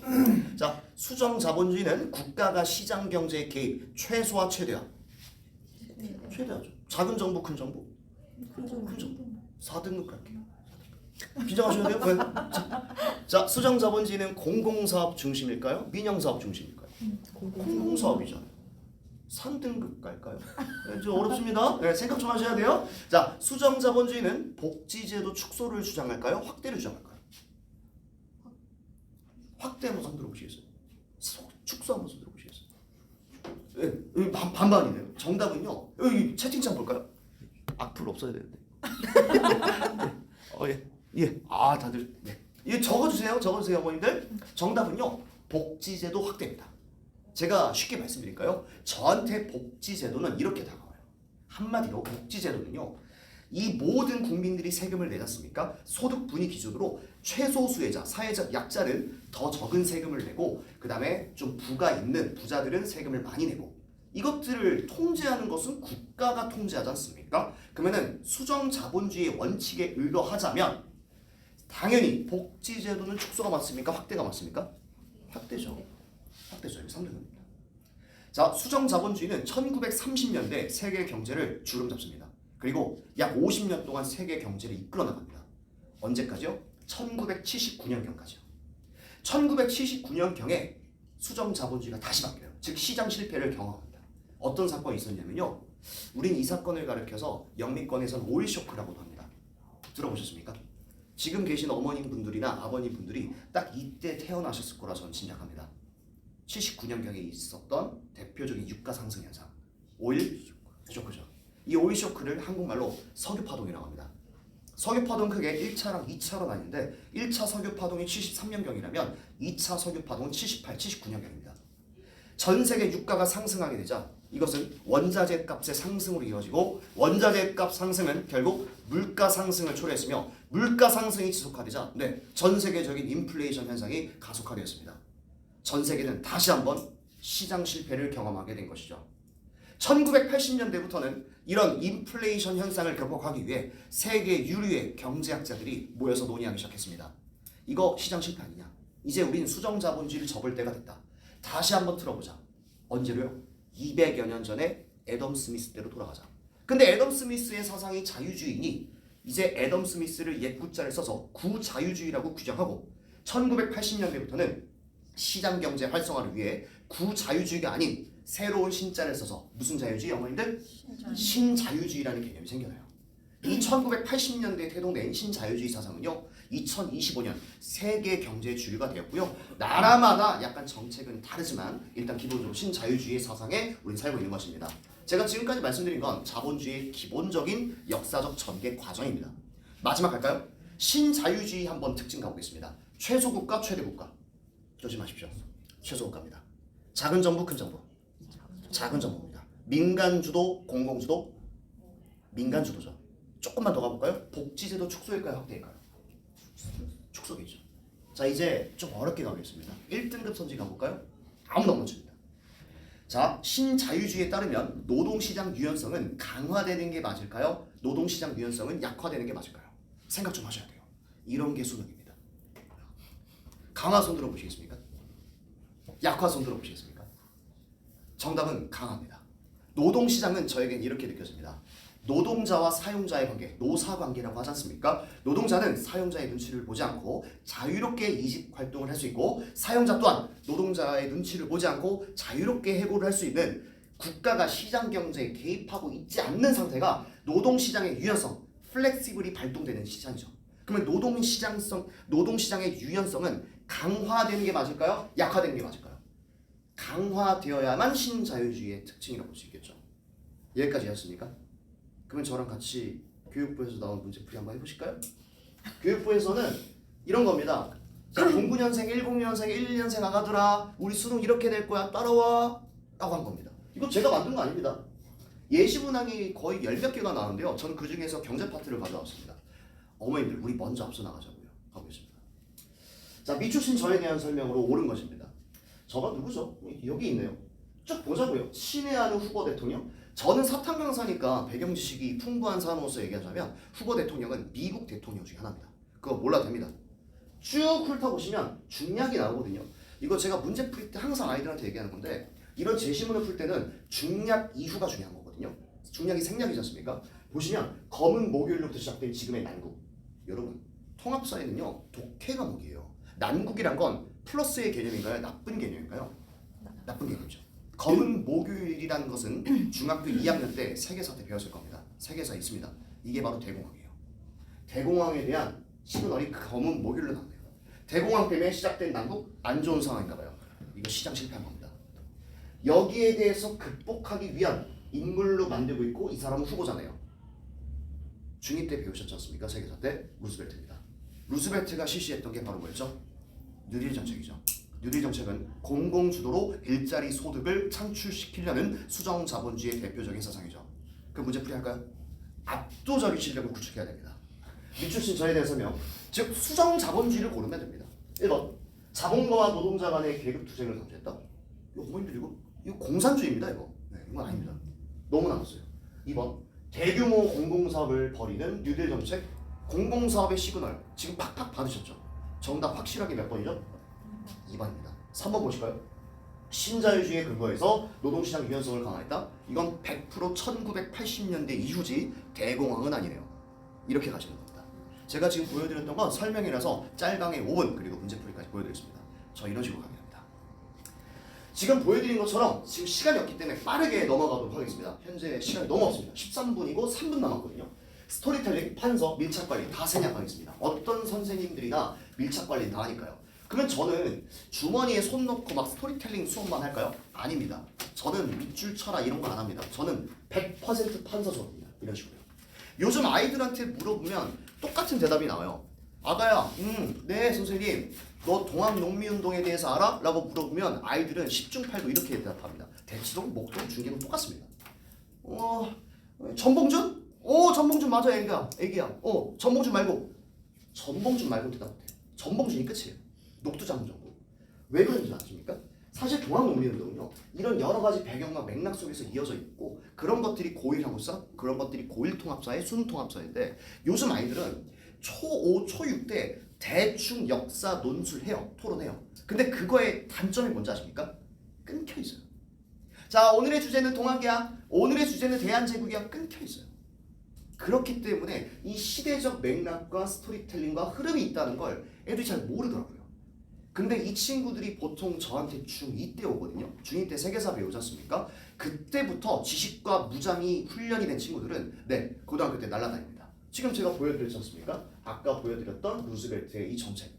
왜 중2 때 세계사 배운지 아시죠? 다 이유가 있었던 거예요. 통합사회를 위한 큰 그림이었던 거예요. 교육부는요. 이제 이해하셨죠? 왜 세계사를 중2 때 배우냐고요? 통합사회 때문이에요. 자, 가겠습니다. 우린 크게 보셔야 됩니다. 암기 과목, 우리 아이 암기 과목 반은 맞고 반은 틀려요. 좀 거시적으로 그리고 좀 대국적으로 보셔야 됩니다. 이번에 판 바뀌었거든요, 어머니들. 다 생략하겠습니다. 저희는 수업 자체가 일주일에 한 번에 2시간씩 수업하고요. 그 다음에 매주마다 주간 테스트라는 걸 봅니다. 그리고 주간 테스트를 본 다음에 매주 월요일마다 이렇게 어머님들께 학부모님들에게 문자가 다 결과 보고가 되고 있습니다. 이런 식으로 말이죠. 이 친구들은 이제 서성환이나 아니면 특목 자사고에 합격한 친구들에 대한 문자입니다. 다 생략하겠습니다. 이건 작년 거긴 한데 120명의 수강생들 당시 방치 120명의 수강생들 중에서 약 27명이 100점이 나왔습니다. 그 말은 뭐냐면 은행사거래 사이탐구는 제가 꽉 잡고 있다 보시면 돼요. 그래서 현장 강의의 모습입니다. 그러면 이제부터 한번 가겠습니다. 어머니들 많이 바쁘신 거 압니다. 국영수가 세팅하고 보통 서탐 넘어가시잖아요. 지금 바로 사진 찍으시면 될 것 같아요. 혹시나 모르니까. 이번 주에 개강하거든요, 어머니들. 중학교 1학년 대상으로 가겠습니다. 초육과 중1 대상으로 저희 한 발 먼저 움직일 겁니다. 중학교 1학년 사회 과목이 있거든요. 그게 2학기 내신 선행을 이번에 개강합니다. 이번 주 토요일. 그래서 관심 있는 어머님분들은 사진 찍으시면 좋을 것 같습니다. 네. 자세한 내용은 어차피 팜플렛에 다 있으니까요. 자, 메인 포인트입니다. 중입니다. 현재 중학교 2학년은 이제 내신이 끝났고 저희는 5년 동안 선행을 갔거든요. 효과가 매우 좋습니다. 잘 들어보셔야 되는 게 이 어떻게 되냐면 7월 달에는 한국사를 배우고 8월 달에는 사회를 배울 겁니다. 구석기부터 고려를 썸머 때 뛰었던 친구들의 가정하에 윈터 때는 조선부터 문재인 정부까지 갈 거예요. 효과가 매우 좋습니다. 그리고 말씀드릴게요. 사회 과목은 통합사회 기초 과목입니다. 이렇게 알아두시는 게 좋습니다. 자, 이상으로 넘어가겠습니다. 네, 현중3입니다. 아시죠? 통합사회 사진 찍어두는 게 좋을 겁니다. 지금 마감 직전이라서 네. 홈쇼핑 같네요. 네, 중3입니다. 지금 중학교 3학년 친구들은 전 예비고1로 부를 거고 예비고1 한국사 통합사회가 드디어 개강됩니다. 효과는 정말 좋습니다. 윈터랑 썸머로 시작하는데 썸머 때는 문제풀이가 조금 많은 편이라서 어머님들이 그리고 학생들이 제일 만족하는 게 썸머입니다. 그 다음 윈터고요. 그래서 시간이 되신다면 토요일 반, 일요일 반 중에 하나를 선택하시면 될 것 같습니다. 네, 현 고1 말고 이제 중학교 2학년인데 2학기 내신 선행이 필요한 반이 있다. 여기 있습니다. 중2 세계사 2학기 선행을 필요한다는 친구들은 이 반으로 등록하시면 될 것 같습니다. 현재 한 4-5명 모였습니다. 얼마 안 모여서 네, 굉장히 좋은 시간이 될 겁니다. 네, 감사합니다. 그 다음에 현재 고1 어머님들 계실까요? 고1 어머님들 계시죠? 네, 정말 힘든 시간이셨을 텐데 이렇게 끝까지 경청해 주셔서 정말 감사드립니다. 이상으로 발표 마치겠습니다. 네, 감사합니다. 귀한 시간 내주셔서 감사드리고요. 지금 어머니, 지금 수학하고 국어까지 제가 정리해 드릴 거예요. 그래서 수학은 선생님, 원장님 잠깐 들어오세요. 네. 수학, 네네네, 그럴게요. 수학은 사실은 지금 고1 난리통이에요. 왜냐면 대수하고 미적이 같이 2학년부터 들어가더라고요. 그래서 지금 수학은 어머니 중학교 때 선행 무진장 빼셔야 돼요. 수학에 돈이 제일 많이 들어갈 거예요. 목돈이 들어가시는 게 수학이에요. 저 때도 학원에서 선행 빼라고 하면 굳이 뭐 해야 되나 이랬는데 빼셔야 돼요. 그래서 수학 오늘 지금 설명 잠깐 들어보시고요. 가능한 한 수학은 무진장 선행을 빼갖고 그 정도로 올라가셔야 된다. 그 말씀 드립니다. 네. 오늘 날씨 더운데 좀 오늘 좀 수학과 지금 말씀하시지만 좀 무거운 얘기를 좀 해드려야 될 것 같고요. 얼마 전에 이제 좀 바뀌면서 이제 중학생 애들 공부해야 될 양이 좀 많아져가지고요. 그거 좀 설명해 드리겠습니다. 실제로 이제 배워야 될 과목 자체는 다 동일하거든요. 이제 1학년 때 이제 공통수학 1, 2 배우고 이제 대수 미적분 확통 내에서 이제 수능 내에서 이제 선택해가지고 기하나 미적분 2까지 선택해서 배우는 거는 동일한데요. 문제가 뭐가 되냐면요. 실제로 지금 이거는 서울대만 제가 가져왔는데요. 상위 이제 서울 상위 이제 한 11개 학교에서도 다 발표가 났고요. 이제 홈페이지에서 게시를 했는데 좀 글씨가 좀 작아서 안 보이지만 실질적으로는 수능에서는 공통수학 1, 2는 그냥 고1 때 이제 기본적으로 이제 배우고 이제 대수랑 미적분이랑 확통이랑 이제 배우게 되고 이제 기하 미적분 2 이제 이건데 얘네들을 2022 개정 교육과정 내에서 미적분 2랑 기하를 상위권 대학에서 필수적으로 권장 과목으로 좀 더 추가 점수를 준다라고 하면서 요구를 하게 되면서 이과생 기준으로요, 꼭 공부를 해야 되는 점수를 잘 따야 되는 과목으로서 지정이 돼 있고요. 지금 이제 이건 학과마다 이제 결정돼 있던 건데요. 지금 여기 보시면요, 자연대나 자연중공업부 이제 공과대학 내에서 이제 기하랑 미적분 2까지도 학교에서 이제 요구를 하니까.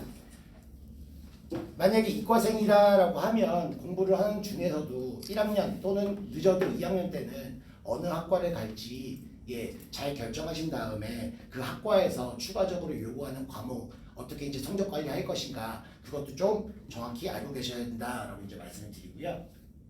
근데 실제적으로는 이제 문제점이 이제 이거예요, 성분이들. 얘네들이 현재 고1 학생들 그러니까 이제 중3, 중2 이제 그 밑에 학년 학생들도요. 이제 교육과정 바뀌면서 2학년 올라왔을 때 고1은 똑같아요. 공통수학이 옛날에 이제 수상수화 이렇게 들었었잖아요. 그거 배우는 건 똑같은데 2학년 때 실제로는 대수랑 미적분이랑 1학기, 2학기 때 나눠서 배웠어요. 절대로 대수랑 미적분이랑 같이 공부할 수 있는 양이 아니에요. 어마어마하게 많아요. 근데 그걸 한 학기로 하면서 땡겨놨어요. 선택인데요. 수능 과목이기 때문에 필수로 할 수밖에 없어요. 말만 선택이에요. 그러니까 문과 애들은 선택이에요. 괜찮아요. 문과 애들은. 근데 이제 이과생 애들이 그래서 문과생 학생들보다 공부해야 될 양이 어마어마하게 늘었다 이거예요. 그런데 수학만일까요? 아까 전에 24명 때 이제 선생님이 말씀하시잖아요. 과학도 있어요. 이과생들은요. 어머니들. 예. 그럼 뭐냐? 근데 과학은 미리미리 선행 같은 거 잘 안 하죠. 왜? 중등과학도 다 충분히 해놓고선 올라와야 되니까. 미리 선행할 수 있는 건 수학인데 이거 과학까지 하게 되면은 절대로 못해요. 그렇기 때문에 중2랑 중3 학생들이 선행이 필수적으로 필요하고 예, 저 원래 선행 강조 안 했거든요. 예. 그런데 필수적으로 필요하고 지금부터 준비를 해야 되지 않을까 이렇게 말씀드립니다. 절대로 같이 못하고 근데 이제 요 뒤에 몇몇 학교에서는 여전히 이제 영신여고 같은 경우는 똑같이 돼 있어요. 올해랑. 예. 그리고 지금 또 말씀드려야 될 게 보통 이제 이렇게 기하되어 있는 데 있잖아요. 서라벌이랑 청원역시 기하를 1년 동안 배웠어요. 이렇게. 얘들이 이제 주요 핵심 과목이니까 기하를 1년 동안 배웠는데 그렇지가 않는다 이거예요. 예. 뭐 그러니까 이제 미리 선행이 조금 어쩔 수 없이 부담스럽시겠지만 예.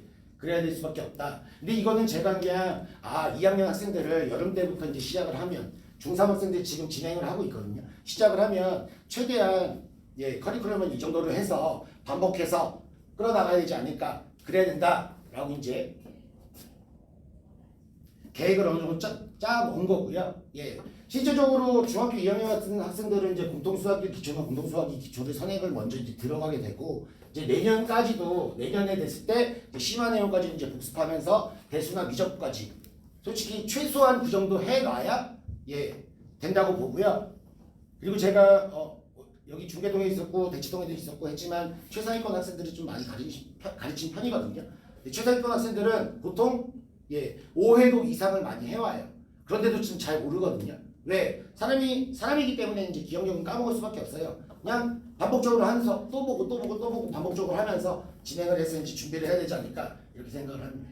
근데 저는 이제 수업 때 반드시 시키는 게 반드시 있어요. 이게 학생들은 뭐 다 마찬가지일 거예요. 공부하기 좋아하는 사람은 없는데 그나마 이제 좀 책임감을 갖고서 먼저 시작하는 학생들 그리고 이제 친구 따라서 학원 오면서 공부하는 학생들 그리고 엄마가 시키니까 학원 선생님 시키니까 하는 학생들이 이렇게 있는데 뭐 동기부여도 당연히 필요하겠지만 답만 내는 게 아니라 사실은 아는 게 있어야지 생각을 할 수 있거든요. 그래서 저는 무조건 개념 노트 쓰게 시킵니다. 개념 노트.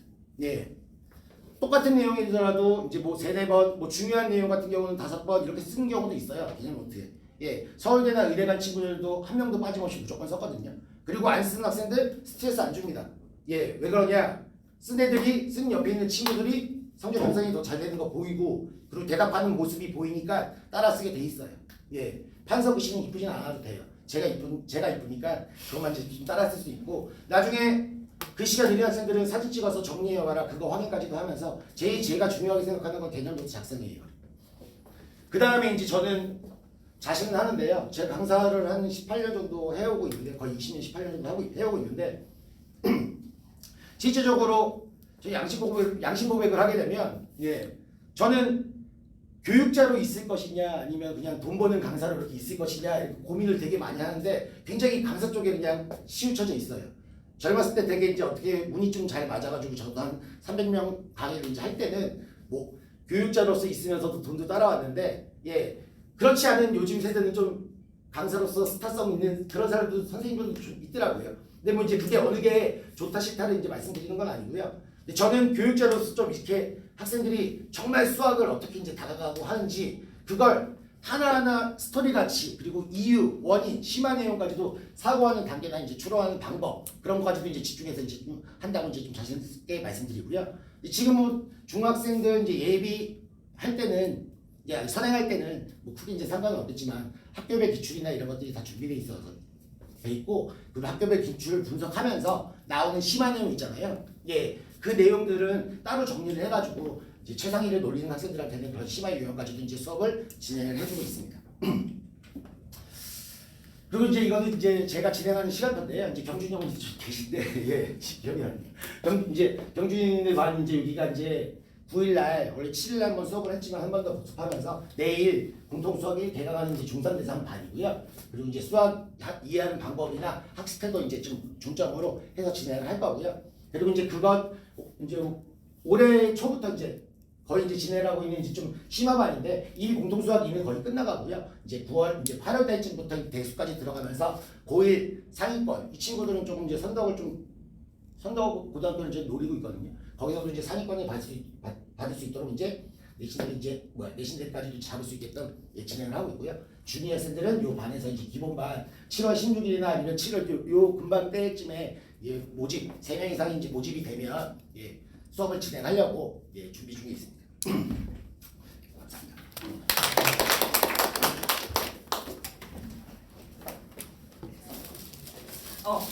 학원 선생님들 보면 어머니 제가 그 전에 학부형이었잖아요. 나 학부형이었어 어머니 여기 이 학원에. 그래서 처음에 나도 우리 애들 보낼 때 어떤 마음이었냐면 그냥 학원 다 비싸지 마 이렇게 해서 그랬는데 와 보니까 겁나 열심히 해.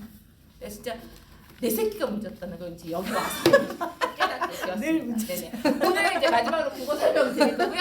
오늘 오신 분들 제가 커피 쿠폰 하나씩 날려드릴 거예요. 어머니도 집에 가실 때 되면 핸드폰에 똥 하고 연락이 올 거예요.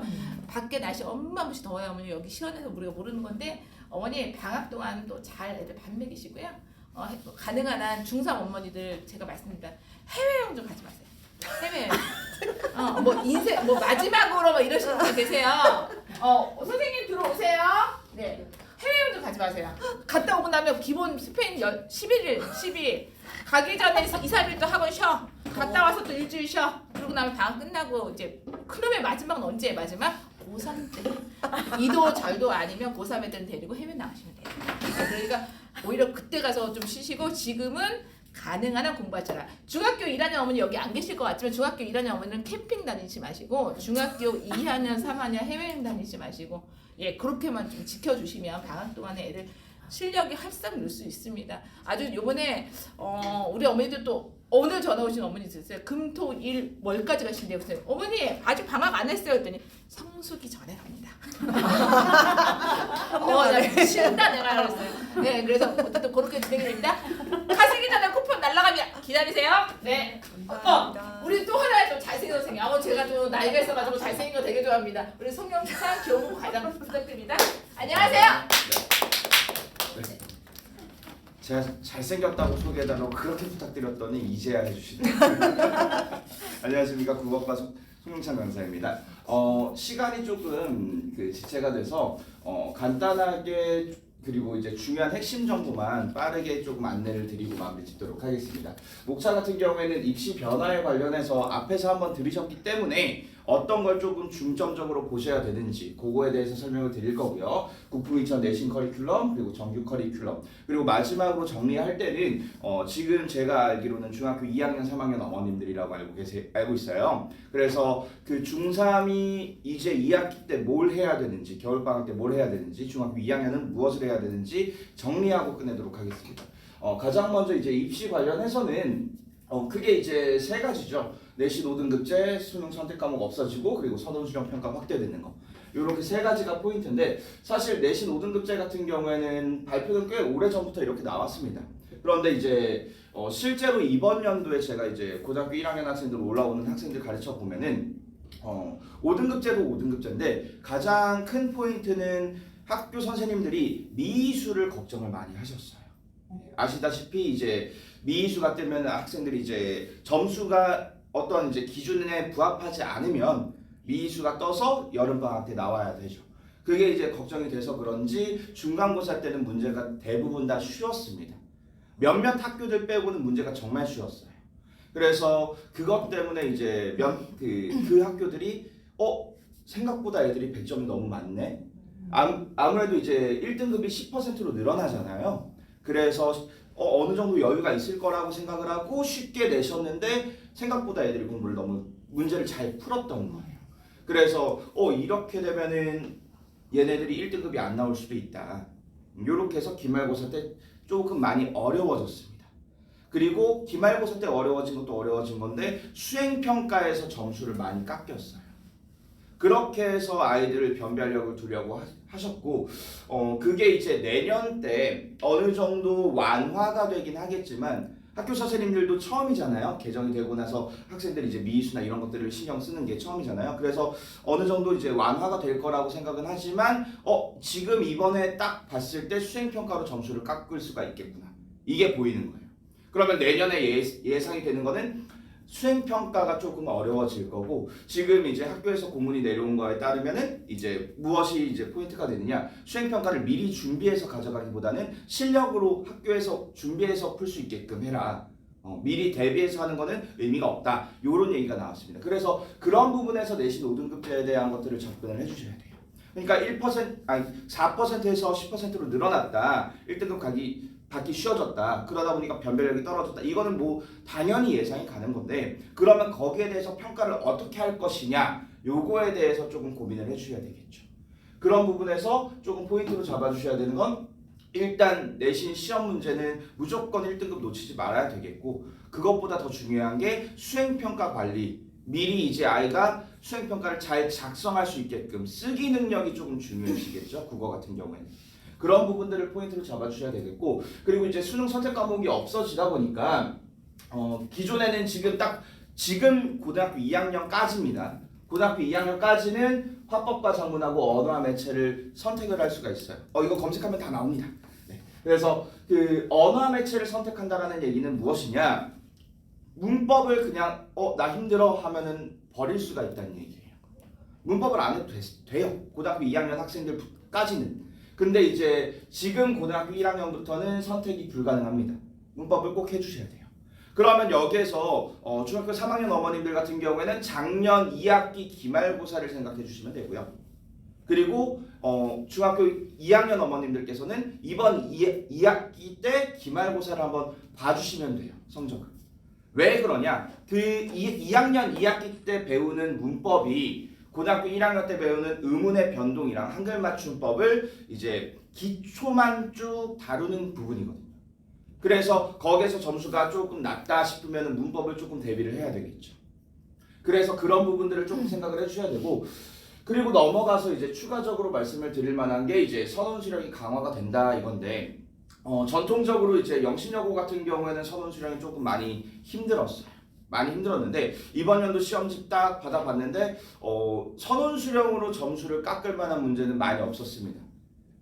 대신 이제 전반적으로 중간고사 때 너무 쉽게 나왔기 때문에 기말고사 때 객관식까지 조금 어렵게 냈구나 이렇게 생각을 할 수가 있는데 근데 조금 달라진 점은 무엇이냐 점수가 조금 많아졌어요. 100점이. 그러니까 객관식이 60점이고 서술형이 40점입니다. 그래서 4점짜리 10문제가 이렇게 쭉 등장을 했습니다. 그러다 보니까 학생들이 그냥 단순히 암기만 해가지고 문제를 푸는 걸 보기보다는 실제로 얘가 제대로 이해를 하고 있느냐 개념 숙지가 제대로 되어 있느냐 요거에 대해서 쓰기까지 한번 확인을 해야 된다. 요런 문제들이 조금 출제가 되었었죠. 그래서 그런 부분에서 이제 조금 학생들이 중학교 때 미리 준비할 수 있는 거는 쓰기 연습 요거랑 그리고 문법 이 두 가지라고 생각을 하시면 돼요. 이거는 이제 이 추후에 다시 한번 말씀을 드릴 거고 그래서 요거는 넘어가도록 하겠습니다. 그래서 정리하자면 뭐 당연히 1등급 놓치면은 뭐 조금 많이 치명적일 것이다. 요런 것들은 말씀을 드릴 수도 있겠는데 그로 인해서 이제 아이들이 조금 문제를 풀어갈 때 그리고 수행평가를 할 때 그 부분들을 조금 생각을 많이 해주셔야 될 거다. 요걸로 정리를 할 수 있을 것 같고요. 그 다음에 이제 그런 부분들을 조금 보완하기 위해서 내신을 어떻게 진행을 하느냐. 내신 같은 경우에는 아시다시피 이제 저희가 전체적으로 쭉 학교별로 모아서 수업을 진행을 하고 있습니다. 그런데 이제 내신 같은 경우에는 이런 것들을 조금 보여드리고 싶어요. 여기서 이제 기존에는 4%까지였던 것이 10%까지 늘어났다. 그러면 1등급까지 그 1등급까지가 사실상 2등급이다. 근데 사실 여기에서 이걸로 끝나는 것이 아니라 여기에다가 조금 보여드리고 싶은 게 34%가 2등급이에요. 그러면 대학교 입장에서는 이 친구가 2등급을 받았다라고 한다면 2등급 중반 때 내지 후반 때를 받았다라고 하면 어디라고 생각을 하느냐? 4등급이라고 생각을 해요. 현행 4등급. 9등급제에서. 그러면 4등급이면은 대학을 내신이 4등급이면 대학을 조금 고려를 해봐야 되죠. 어디를 갈지에 대해서. 그러다 보니까 거기에서 말씀드릴 수 있는 게 이제 1등급 놓치면 쉽지 않다라는 말씀을 드릴 수 있을 것 같고 그런 1등급을 제대로 이제 받기 위해서 뭘 해야 되느냐 요런 것들이 이제 문제가 출제가 된다 이거. 네. 고등급 문제예요. 요렇게 나와요. 네. 여기서 일동장류가 이렇게 나오는데 잘 안 보이시겠지만 글자를 읽어드리면 당풍에 돛을 달아 육선에 험게 떠나 험스키 떠나 이렇게 나와요. 그렇죠? 읽히질 않습니다. 그런데 또 재미있는 거는 이거를 그러면 학교에서 수업을 해줬느냐 학교에서 수업 안 했어요. 네. 그럼 수업을 안 했는데 어떻게 문제를 푸느냐라고 하실 수 있는데 풀 수 있게끔 문제는 냅니다. 그게 모의고사 유형이에요.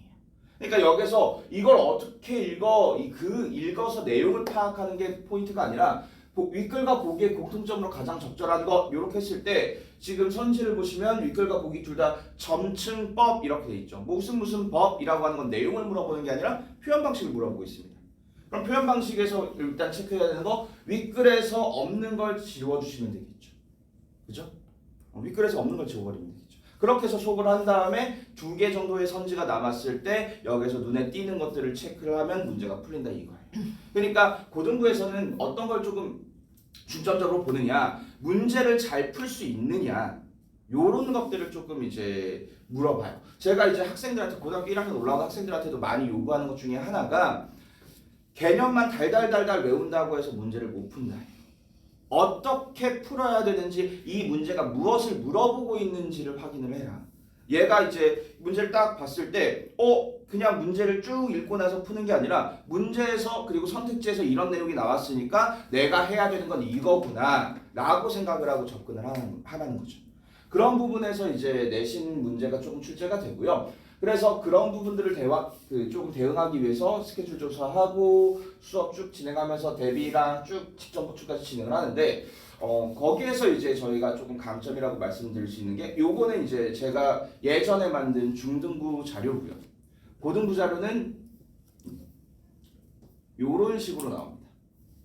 고등부 자료는 요런 식으로 나오고 수업 같은 경우에는 판서식으로 쭉 진행을 하면서 내신 대비를 쭉 해주고 그래서 요렇게 계속 이제 하면서 추가적으로 할 수 있는 것들이 무엇이냐 요거는 제일 큰 강점이라고 말씀드릴 수 있는 게 문제가 저희가 좀 많아요. 문제가 저희 출판팀이 따로 있어요. 그래서 책도 보시면 교재도 받아보시면은 IAP 북스 이렇게 돼 있잖아요. 출판팀이 따로 있는 만큼 문제가 저희 문제은행에 쭉 올라와 있고 그게 왜 중요하냐 개정 교과서가 이번에 처음 시행이 됐습니다. 그래서 애들이 맨날 요구하는 게 선생님 문제 더 없나요? 왜 그러냐? 본인이 스스로 문제를 못 구하니까요. 문제 구하기가 힘들어져요. 그러니까 그런 부분들에 대해서 대응하기 위해서 저희가 이제 쭉 출판팀에서 문제를 만들고 있고 그래서 그런 부분들을 숙제 관리를 쭉 하면서 수업까지 진행을 하고 있다라고 봐주시면 될 것 같습니다. 그러면 내신 수업을 쭉 진행을 하면 얘네들이 내신 점수가 잘 나오느냐 물론 이제 잘 나오는 친구도 있죠. 100점짜리도 있고요. 고등학교 1학년, 2학년인데 100점짜리 나와요. 그런데 이제 그렇다고 해서 다 100점은 아닙니다. 왜 그러면은 똑같은 수업을 들었는데 100점짜리 있고 80점짜리 있고 그럴까요? 기본적인 이제 국어 실력이라고 조금 말씀을 드리고 싶어요.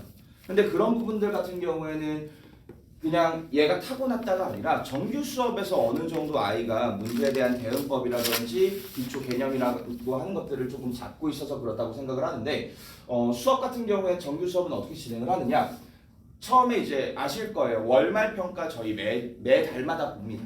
월말 평가 보고 나서 거기에 대해서 상담 진행을 하면서 아니면 학생하고 상담을 진행을 하면서 이런 부분들을 네가 조금 잡아나가야 될 것 같다. 이렇게 잡아나가고 있고요. 거기에 대해서 이제 과제 수행을 한 걸 보고 수업을 진행을 하는데 실제로 요거는 제가 이제 수업 진행을 한 부분입니다. 여기서 월말 평가 보고 나서 미라클 모의고사 보고 나서 고전 산문하고 우문에서 약하니까 요걸 조금 대응을 해야 된다. 특히 고전 소설 같은 경우에는 이 친구가 이제 이번 연도에 동의고 1학년 작년에 동의고 1학년을 들어갔거든요. 이제 고등학교 2학년이에요. 근데 그 친구가 이제 1학년 때 고전 소설이 시험 범위에 들어와요. 그러다 보니까 거기에 대해서 조금 대비가 필요하다고 말씀을 드렸고 문법 같은 경우에는 다 맞췄다. 그런데 문법 특강 들어가지고 모의고사 유형의 문법은 다 맞췄는데 내신 유형의 문제는 한번 풀어봐야 될 것이다. 이런 식으로 상담을 진행을 합니다. 그렇게 해서 단기적인 목표 딱 설정을 한 다음에 전체적인 이제 커리큘럼에다가 집어넣는 거죠. 그렇게 수업을 진행을 하면서 저희 같은 경우는 이제 어휘역법 수업, 국어 수업, 모의고사 수업, 그리고 추가적으로 이제 코러스라고 해서 중학교 3학년 같은